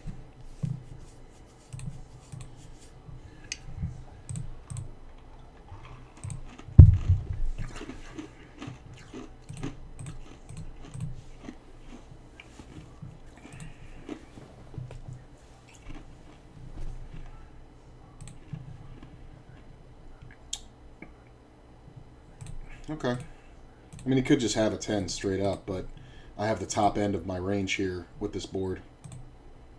And he's going to bet like King Jack or Queen Jack and Pocket 10 or Pocket Jacks or whatever. I'm kind of curious. I think he's like Ace 10 or Ace Jack. Oh, he had the diamond draw. Okay. But the ace with the diamond draw makes sense. I mean, there's no reason really to raise there because what am I getting? I mean, I'm only getting called by the flush draw and then he has a shit ton of outs. So we kind of just want to encourage him to bluff. Like, this is a great spot to over-raise because he may just think I'm picking on him. Situationally, I'm never going to fold here. This is kind of a weird C-bet to make. That raise. I am going to call this because this can be a move. This can be a straight move. And it can be super scary for this guy, even if you have aces. I'm going to check. I'm going to check that. I'm going to check that. And I'm going to win with a flush. Right? Ha ha ha. I'll bet he had a set. I'm going to say he had a set. 6-8. Top pair and he went fucking ape shit. I'm going to bet this one. I think sometimes we get hero called. Wow, you actually had ace-king and you didn't bet? Nice play. He actually had ace-king and didn't bet. I did not think he had that kind of discipline. 8 on the turn's pretty awesome. I'm going to check. I do love having the ace kicker here. 9 in the river's not bad. I think we raise here. We're going to go ahead and bet big. King on the river sucks. Alright, well, we couldn't get any more money anyway. I mean, we shouldn't get any more. We'd probably get called there, but getting counterfeited, there's nothing much I can do. I'm going to call my buddy. He's donking into me. He could just have draws. I think it leaves us with bluff opportunities. Okay.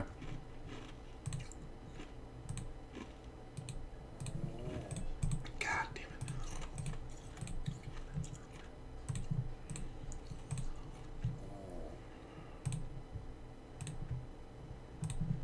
Just gonna bet. Really? 10 on the turn is fun. I'm not gonna try. I'm not gonna try.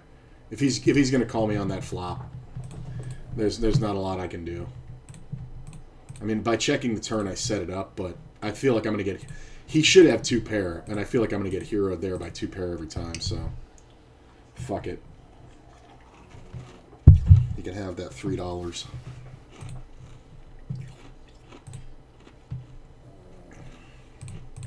Oh, I don't think I ever finished the thought. Yeah, the term rat holing, I think the negative stigma is gone now. Like, because I'm basically doubling up and then getting off tables because I don't want to risk, 2 buy-ins at a time. I want to risk 1. And when we're playing online, it's not like... Now, there are guys who... oh, God, I heard them called puddle jumpers down in Florida.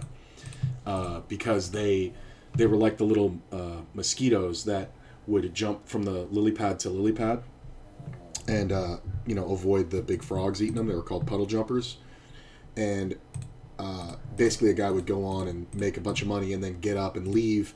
But usually, and, he'd like go to the bathroom and like walk around for like a half an hour and then sit back down with a fresh stack. But usually that was about not paying rake. Usually that was like a guy wanted to make as much money as possible and then not get raked, in a time game because it was a lot of 7-card stud down there. But I haven't heard anybody call them puddle jumpers out here. Matter of fact, I think I said it once, and what's his name? Oh my God, the Raz player, Southern Raz player. Fucking A, I love this guy. I dealt to him a bunch of times. He's so good. Billy Baxter. I said it once when he got up, when his Asian, the guy he was playing against, this Asian businessman, they're playing heads up Kansas City lowball, and I was dealing it. And I love Billy Baxter, man. He was just the greatest guy in the world. Like, you talk about professional poker player, like him and Chip Reese, man. Like, really, just gamblers. Like, you can't call them poker players. They're gamblers. But they don't bet on anything but poker. But it's like, no, that's a gambler, man. That's not a professional poker player. Like, no errors are put on with these guys. I don't love betting this for value here just because I don't think we get called often. Oh, now we do.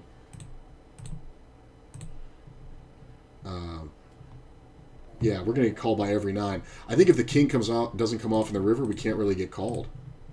Yeah, ace jack even. Like, but I have to bet something. The point is I have to bet something there to get money in the pot, But, yeah, so I said it. I said, oh, your buddy's kind of a puddle jumper. And he just starts dying laughing.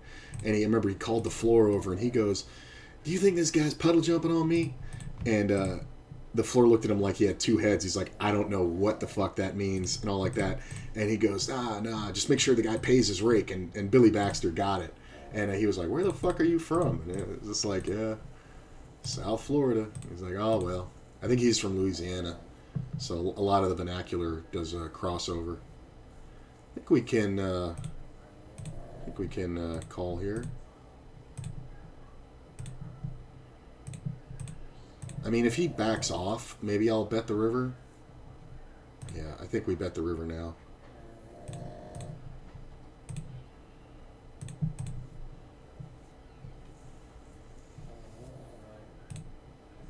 That's a nice one. My hand just looks like any pair.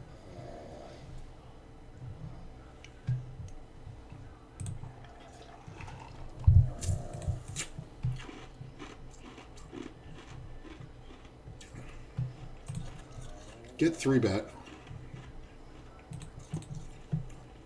I mean, this is a small open. We're definitely calling. You've been here a while. All right, let's play. Check.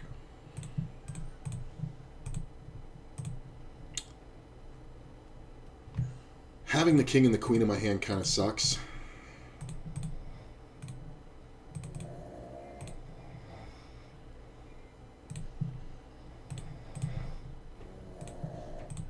He should bet the turn again. I'm going to go ahead and bet here. Right about there. I mean, if he's got a pair, I'm going to get called.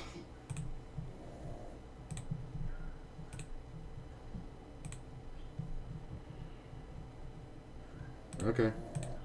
Yeah, ace-jack, right? Yeah. I kind of timed that one out.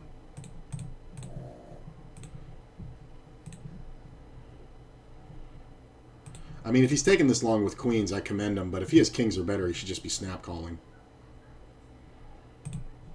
But I feel like he's got king-queen a lot, too. He could have something like ace-queen, but it's kind of unlikely. He might really be considering a call, though, with king-high. That was a nice fucking play out there, though. I think if he bets the turn, though, I can't continue. Although, I was thinking maybe I check-raise the turn here. I think we defend. I mean, I'm looking pretty sticky now.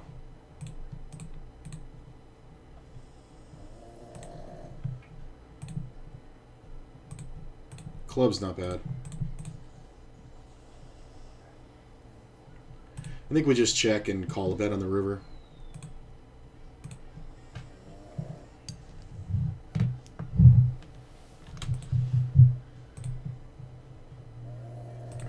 Makes sense.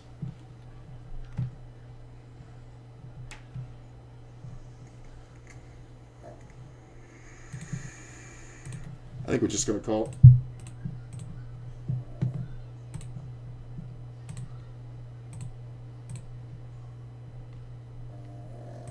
Okay.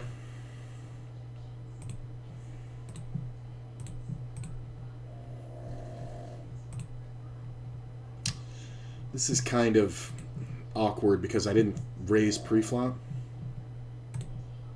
I'm going to let it go.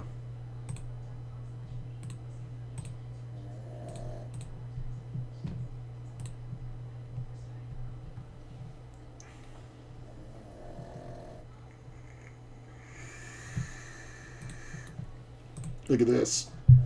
If you're doing this with an overpair, it's because I tilted you. I don't know if this guy folds any ace at any time. He might have just ace-king suited.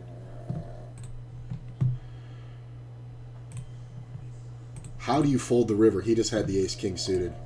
How do you fold the river? That's fucking gross. I mean, I just want to see it.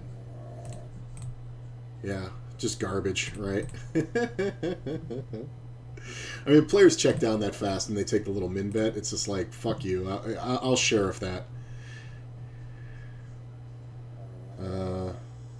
I'm going to call this one.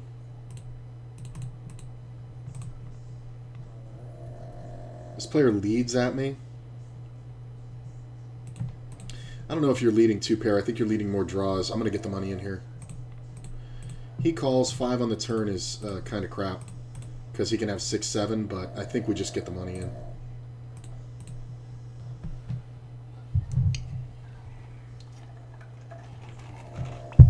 Right? There's just so many draws. He did everything wrong. He led the best draw in the deck. Then he called a monstrous raise that priced him out of that draw. Then he checked the turn when there was a chance that I may fold. Then he called off with 1 card to come. He literally made every mistake you could make with that hand.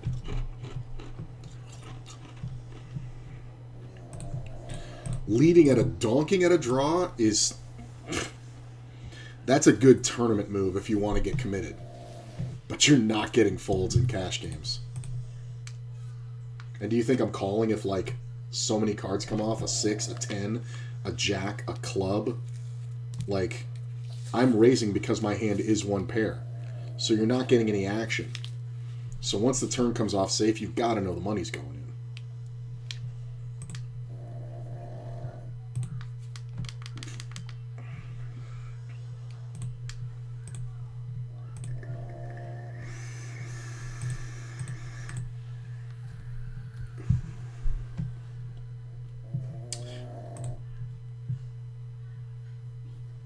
Okay.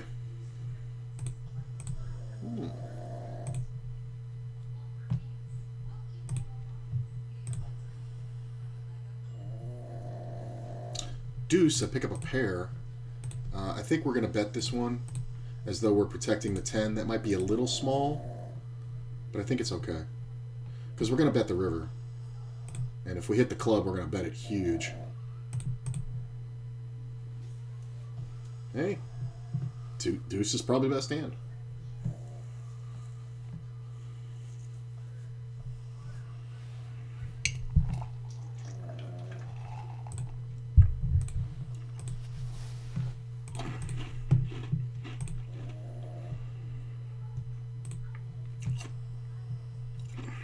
This donk lead.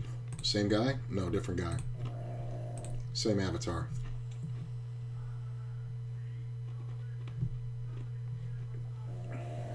See, this is the problem.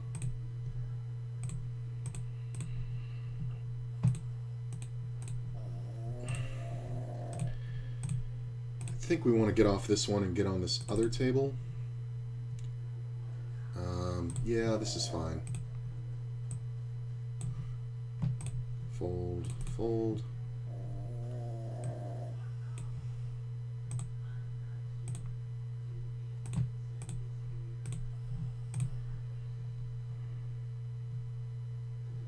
Ooh, last hand at the table. Kings.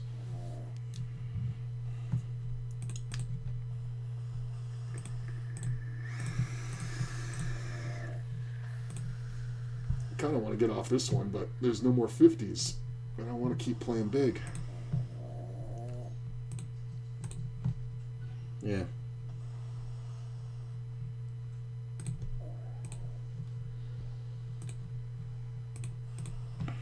Get off that one. Bring this in.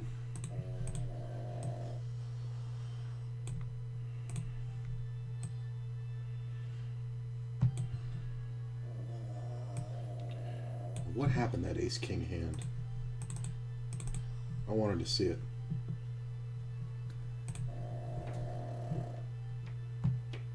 Bet the turn and then raised. Oh, that's right. It was the ace-king suited.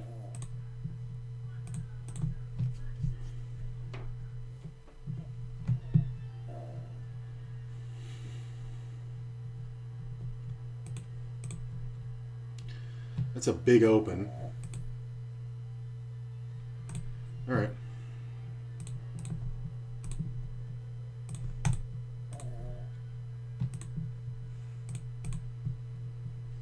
No. That ace isn't bad. Because this player opening that large shouldn't have too many aces. I feel like if I could raise this, I could get him off, but the player behind can have an ace. That's kind of a big bet.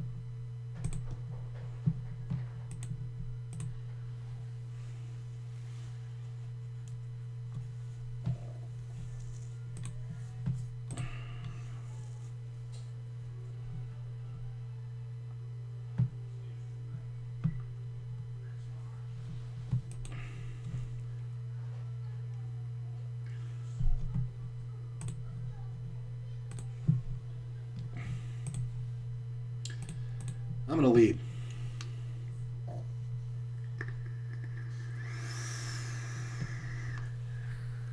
I mean, if he's got king 10 or kings, it's just too bad. What's with the call behind? That's kind of weird. The call behind is kind of very bad. Ooh, that club might have just saved me.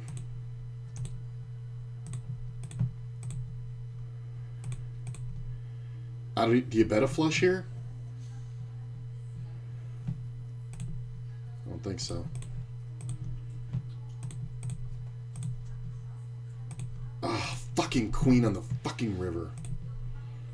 Now I can't call shit. Yeah, he's got kings. Or king-queen. Fucking lucky shit.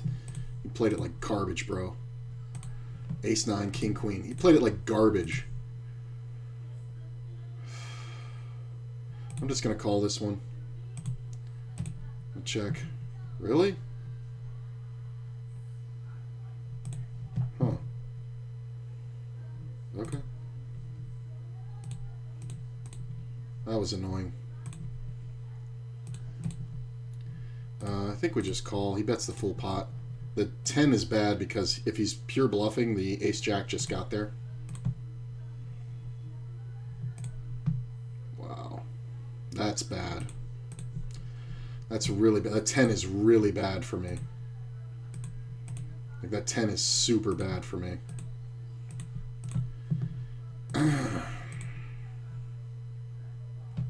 Sitting for 11 minutes.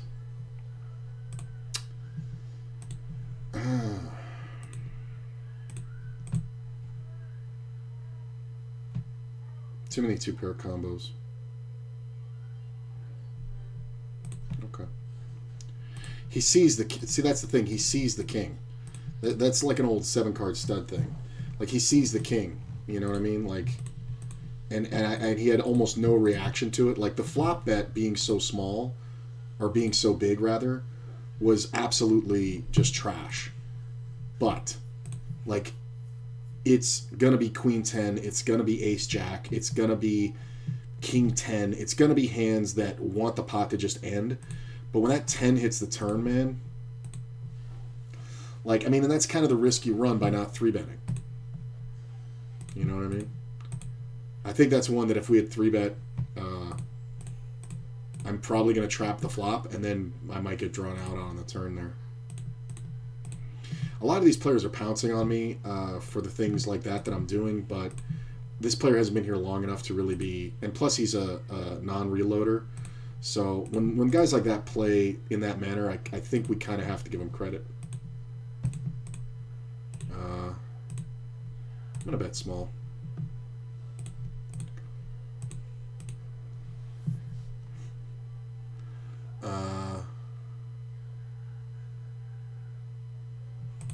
Alright. You can have a lot of draws that just got there on the 7. I don't like this anyway, but I think I may just check back. Alright, well, if he's betting, then fine. There's way too many ways he can have me beat. Alright, we're setting up traps. That's all we're doing now. So, we're going to set up traps by betting.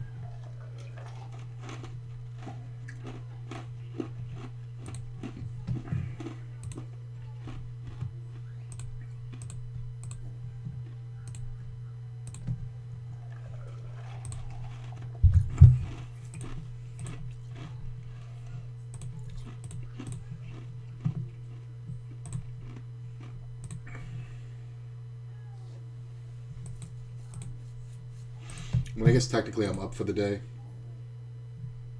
because of that tournament entry.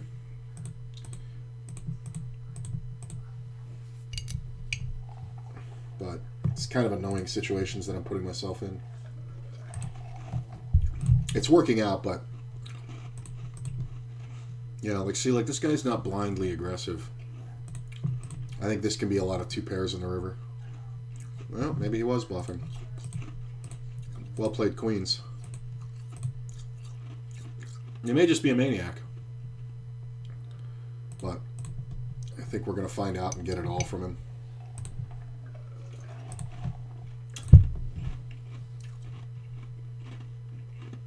That's his wheelhouse right there. I think we just check. Jack's pretty nice.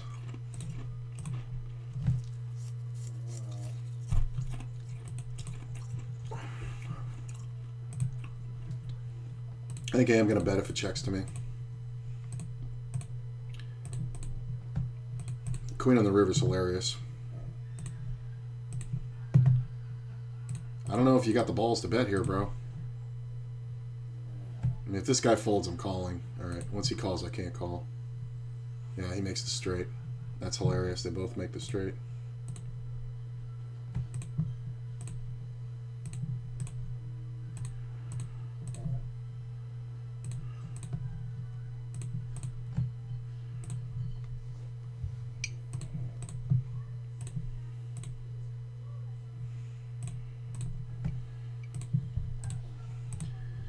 Get called. I think we're going to set up the bet.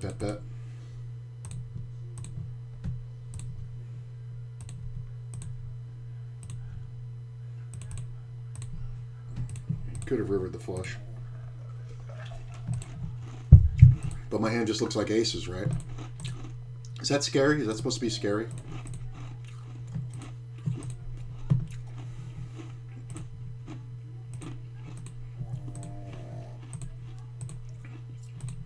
walks like a duck. It's probably a flush draw.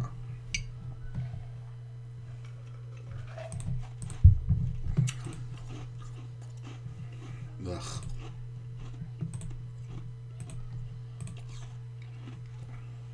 Yeah, I was leaving.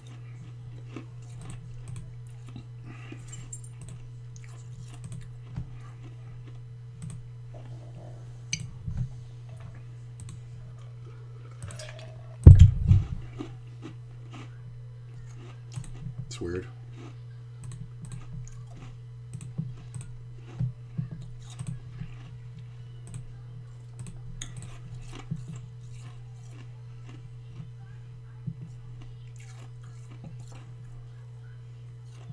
Okay.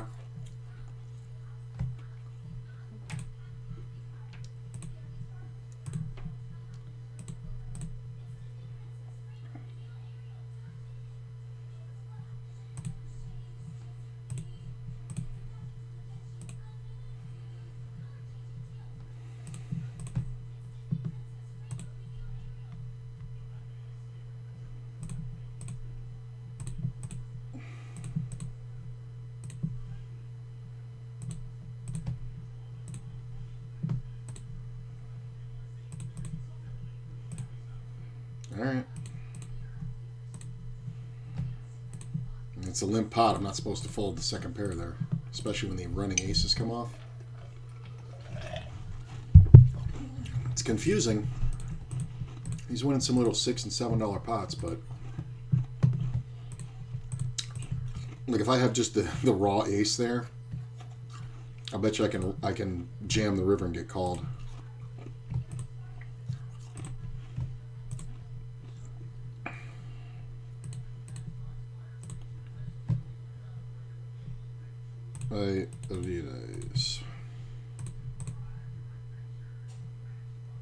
This is a huge open, bro.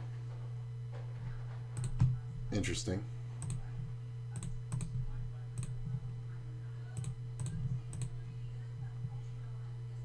Ooh. Don't hate it.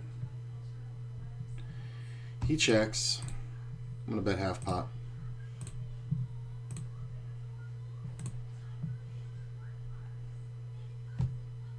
See, this player doesn't have enough money. I'm just going to fold. Player calls. We are going to bet again. Just for value, really. And if he raises, we're just folding.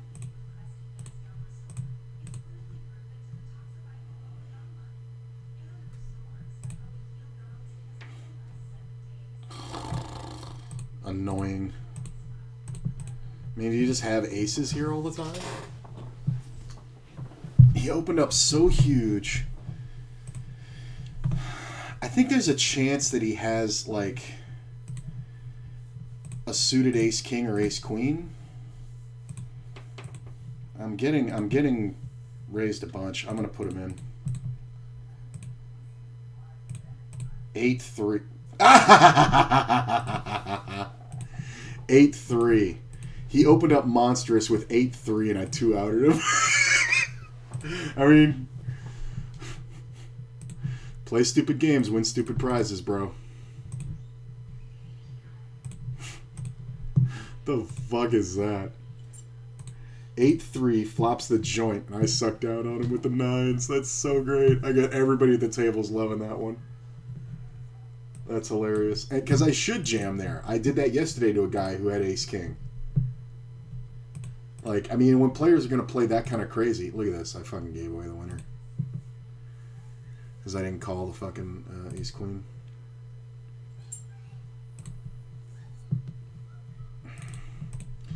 I mean, I wouldn't bet at me if I were you. I'll let it go. The 9 on the end for $120. God damn it.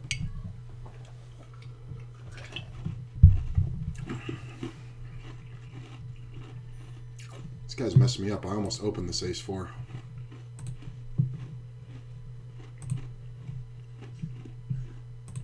I mean, if we check it all the way, like, I'm going to get there on the end anyway.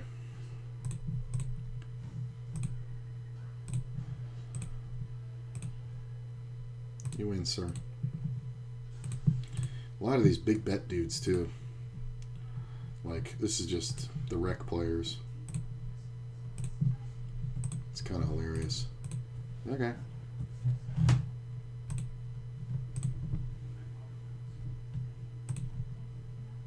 Okay.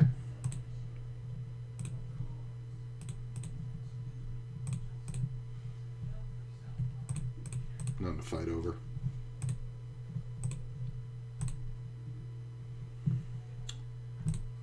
I open. I'll just fold that one. Give this up. I mean, why can't I get aces over here, man? A fucking action fucking table.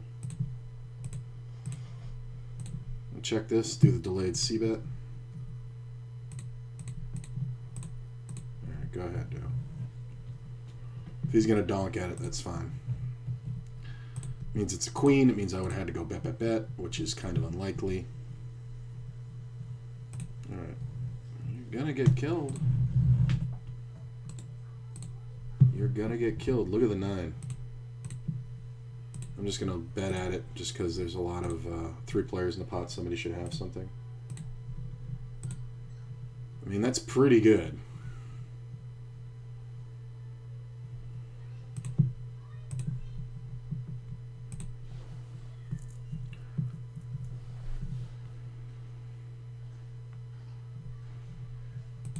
Let me just call. How smart are you? Do you go broke here? How smart are you? Yep.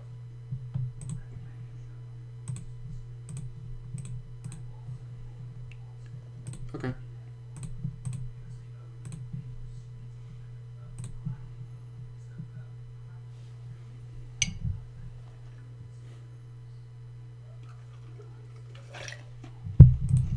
Okay. Man, people are getting aggressive now. Look at this. Look at this. Well, they chop it. They would have chopped up my money.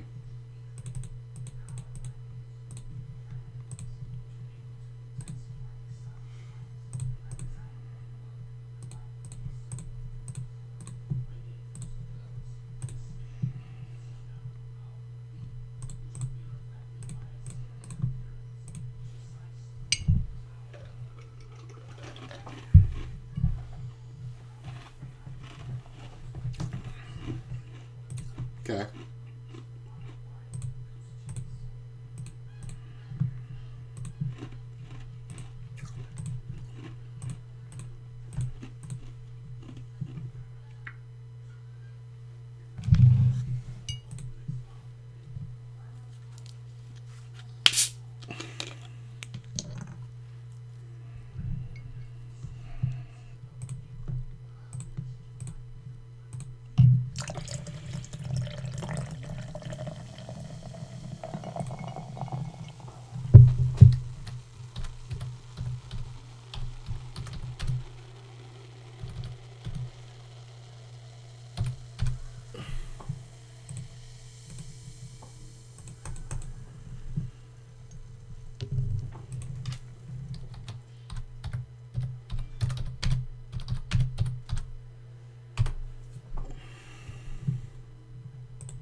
Player on my right is pretty awesome. I think I'm gonna. That's the only reason why I'm really liking staying on that table with the big stack.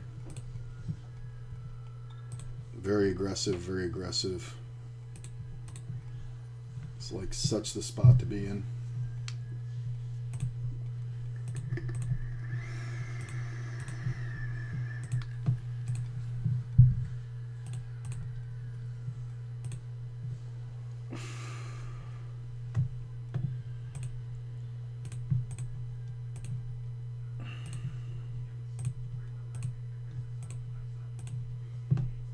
Okay.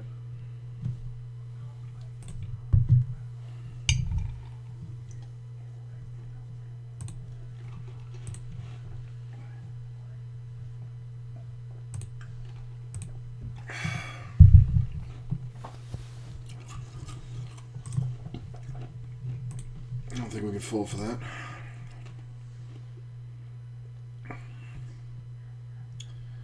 Pot on the end. I think we can get rid of a pair there. Check. I think if he jams here, I have to give it up. I don't think he has the flush, but I think he's going to have an overpair with the diamond a lot. I'm going to check. I know Scrooge, he's not dumb.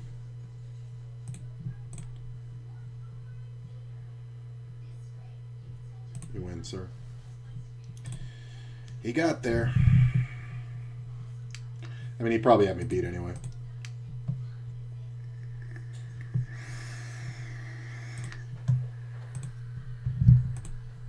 I should have 10-9 suited.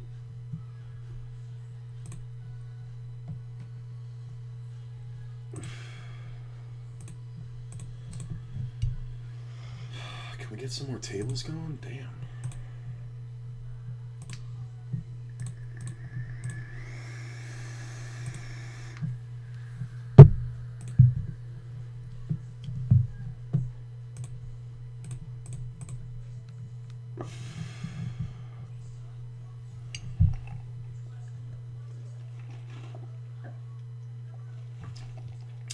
Air Balcon's probably going to 3-bet. Didn't even defend it. That's kind of hilarious.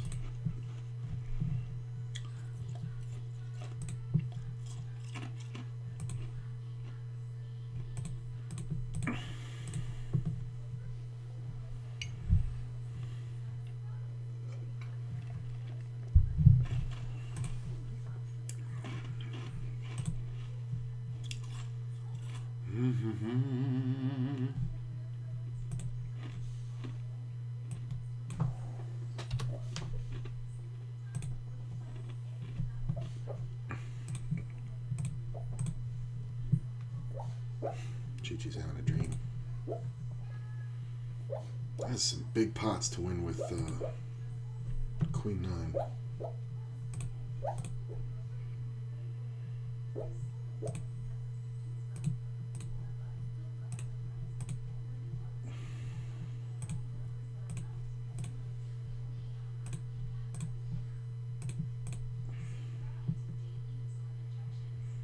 Leads at me. Go ahead. Delaware, you're just trying to give it to me.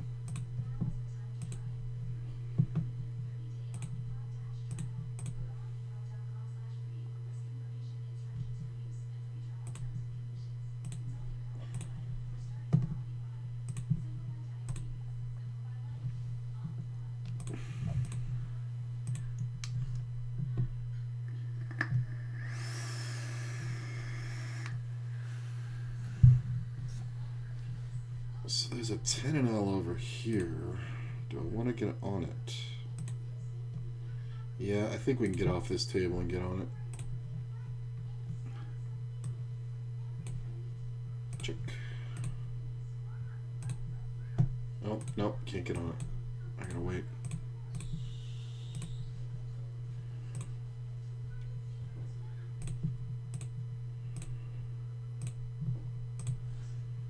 Asking. Nah. It's close. But he's not gonna bet a flop queen. You know, with a shit kicker. Gonna check. Just always gonna bet.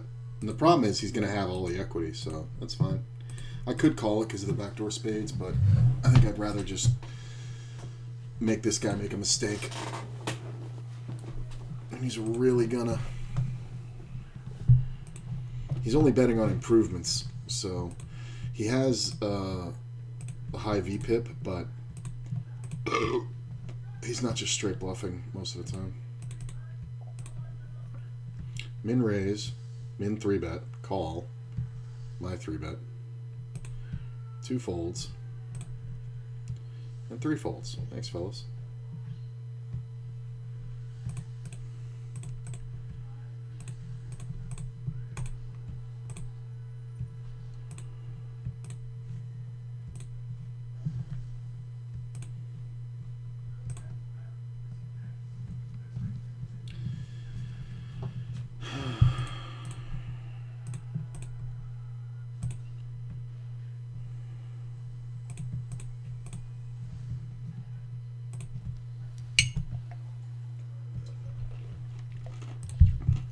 I was just gonna say, give me something decent in the blind.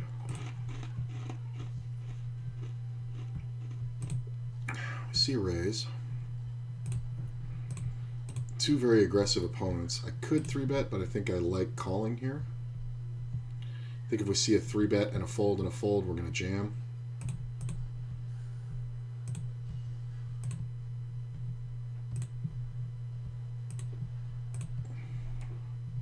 I think we can call. Queen's pretty good.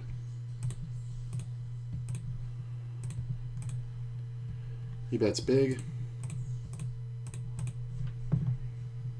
I think we just call and let him jam the river or jam the turn. If he has a flush, it's just too bad.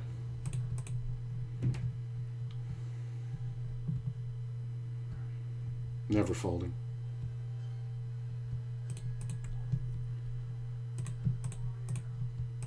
Nice play, bro. Thank you. You're a fun player. You're so much fun. You know I'd get him. I need left. You're lots of fun.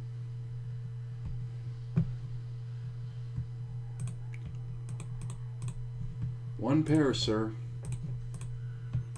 Oh, and you're gonna bet one blind on the turn and try to see the river?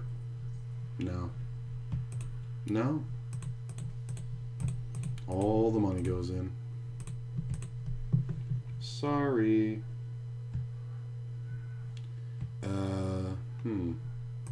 Interesting. Gut shot.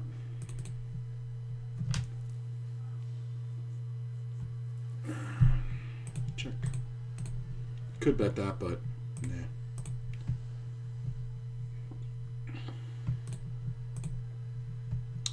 I'm gonna check this one. I like this. I'm gonna make these players keep doing this by folding here in these little ones. Go ahead. Think I'm weak. Saw what just happened to your little buddy over here.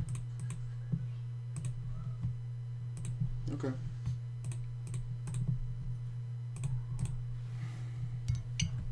You gonna re-raise small fish?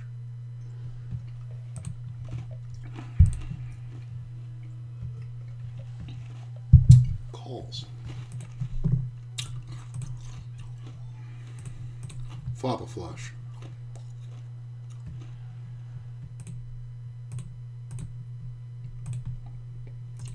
Snap calls. Okay. I should fucking jam on you. He's got the flush draw. It's fine. It's fine. When he just calls, he can definitely have the jack, but I should have checked it. I think checking it will scare him more. It's alright. You can have $8. Or $7, whatever it was.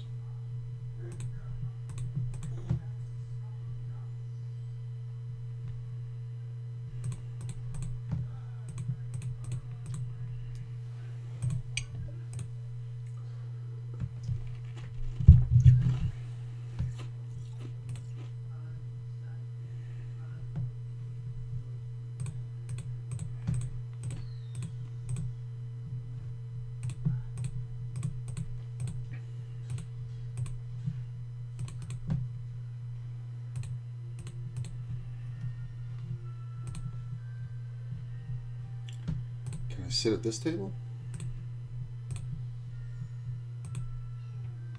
Yep. I guess we get off this one.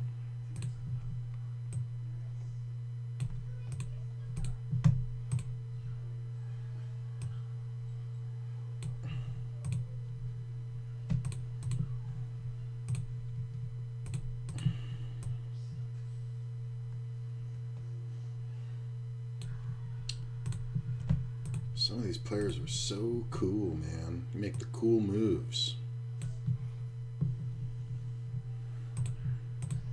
You guys have like seen rounders twice. You like play so cool. I mean, I appreciate you reloading.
Ugh.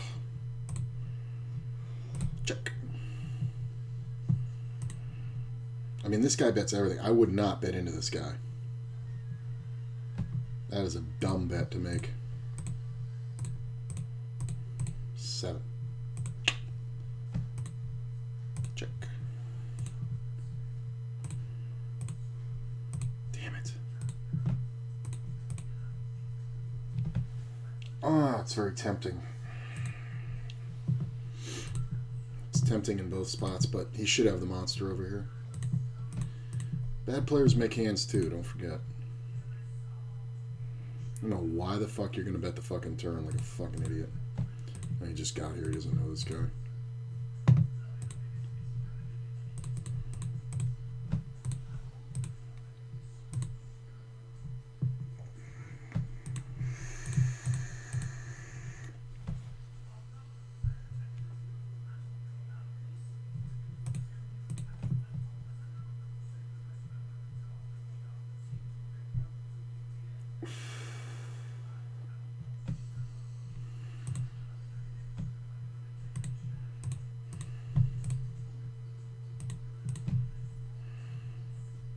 What you doing, Red Dog? You gonna play for the whole $10?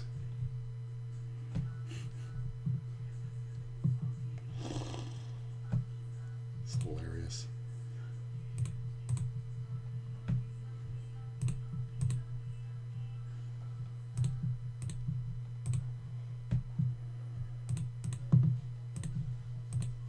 Aces, good for you.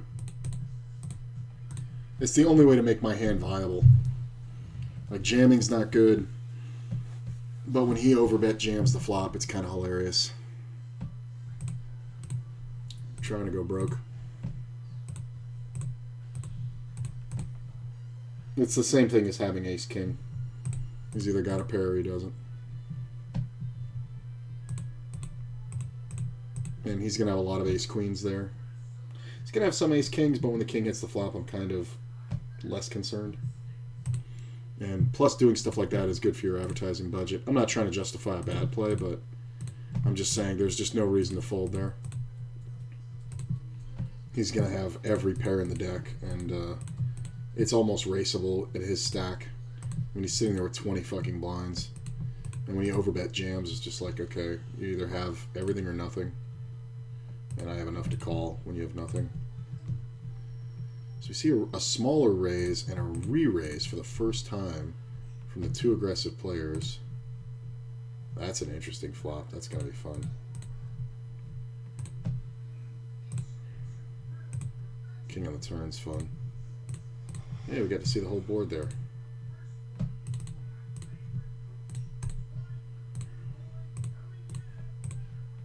You win.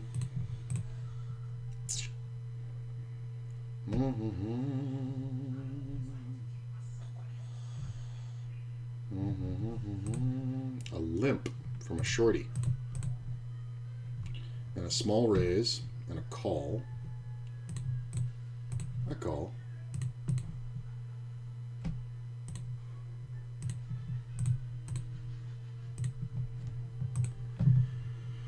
Spades is fun. I think we bet the turn here. And bet the river.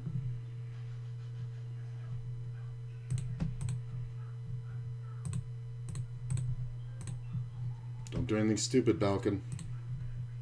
Jack on the turn's nice.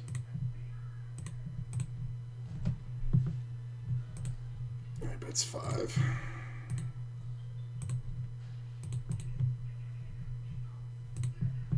He's just gonna have a lot of 2 pairs. Nice play. Oh, how lucky is this fucking guy? Idiot. Just doing it to look bluffy. And it works. Yeah, I think we want to raise this one. We can be up against something that beats us easily. King 10. Ace Queen's kind of further fetched because it's a limp pot. King Queen's very possible. So I think we just got to bet and pound it through.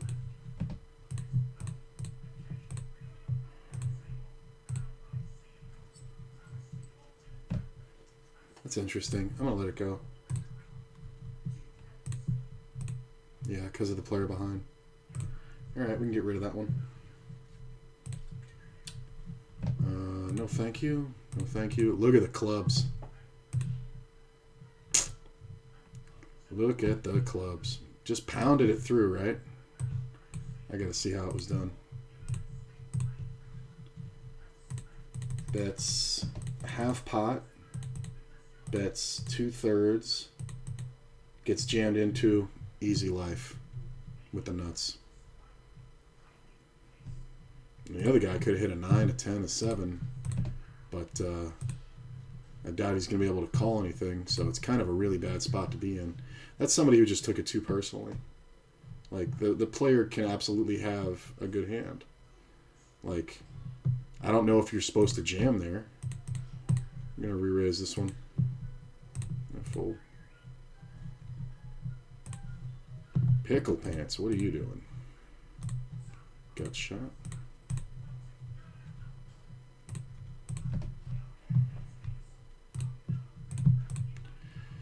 Half pot. I think there's a lot of interesting reasons to call here, but I don't think with one player I'm going to do it. I mean, I know that there's interesting reasons to call there, but...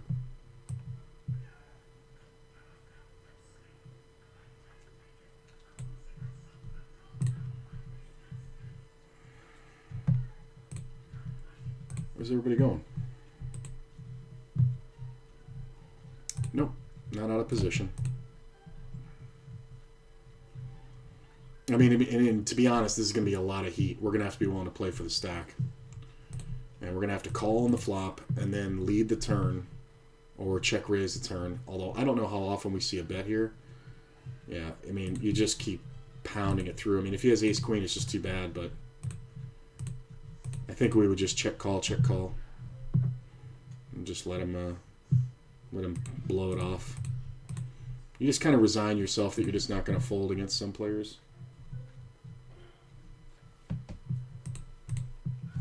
Gut shot in a pair.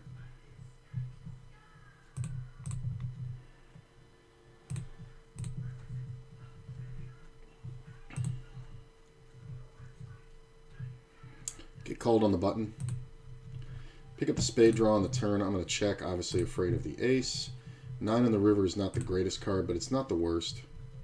There are a lot of 2-pair combos. I don't think we want... Do we want to fold? Yeah, we do. Okay. Queen on the river is kind of crap, but we win sometimes. What were you betting? A jack? Nothing. Okay. See a raise and a re-raise. Flop the flush draw over here. Fold that one. I mean, obviously. Pick up nothing. Fold. Why did it have to be all spades? Makes it tough. I'm gonna check.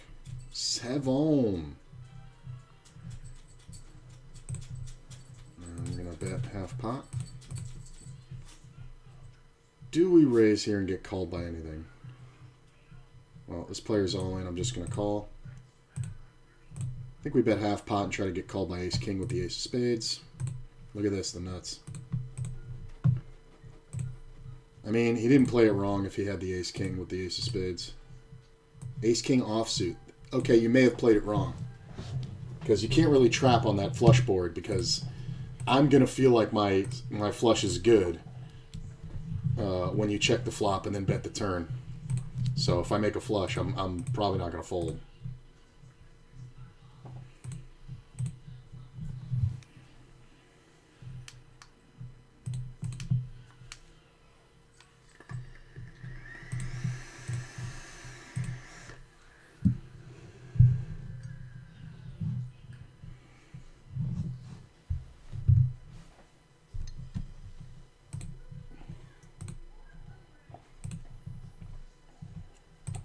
Look at this. It's a typed bet. It's kind of weird. I'm going to go ahead and bet here. As though I'm protecting the king.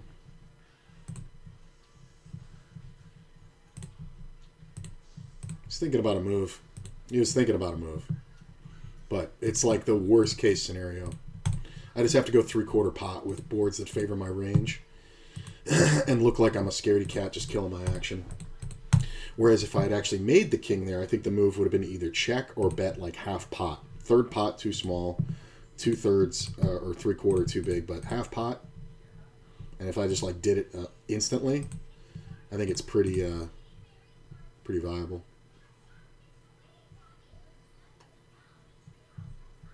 Okay.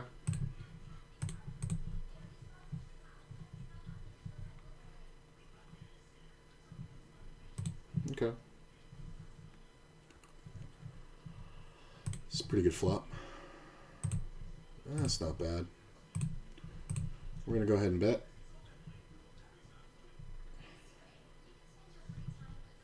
Just going to call.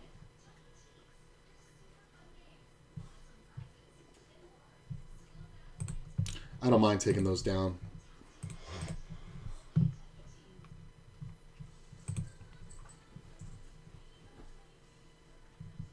Six on the turn is nice.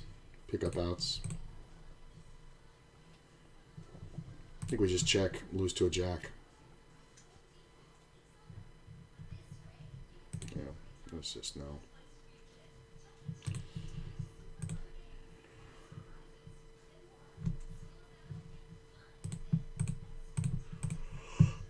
Fold.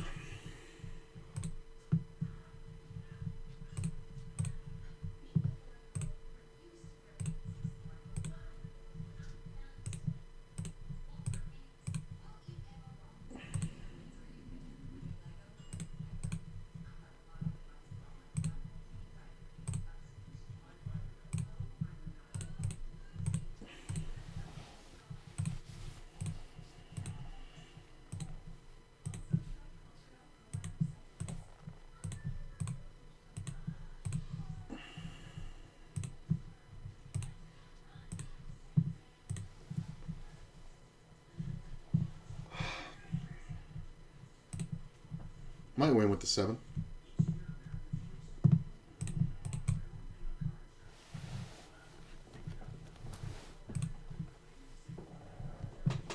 I haven't seen a big pair in a while.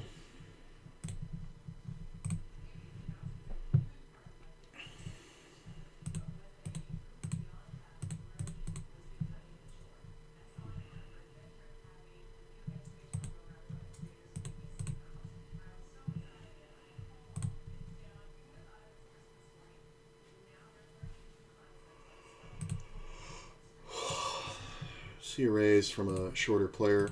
We are going to 3-bet. He's sitting for 1 minute on a shorter stack start, 36-15 start. People type in the bet or type in the amount so that they can look weaker. We're going to check. We continue checking. We can actually call a bet on the end here, but I think we just check and we win. Nice technique.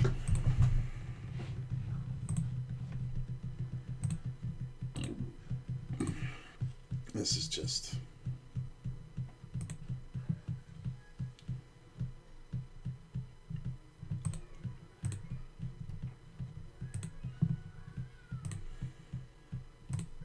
Just going to bet half pot.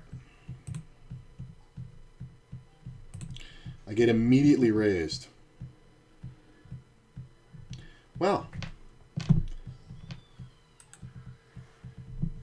Yeah, set versus flush. I knew the set was out there. I just didn't know if somebody had flopped the flush. But that's why you got to bet that ace. You're going to win a medium pot or you're going to lose fucking everything.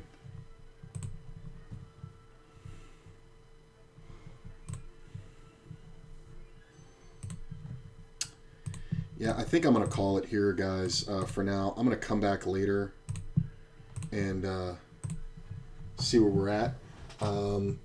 At 2,701, plus I got a bunch of rewards I'm going to convert at the end of the night. So another 16 bucks in rewards. Pretty good.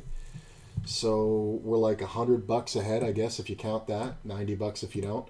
And hey, I spent 20 bucks on a tournament, so 110 bucks. Not the best. For 3 hour or 2 hours 45 minutes, but honestly not bad. I mean, you know, I took a few beats, I'll admit.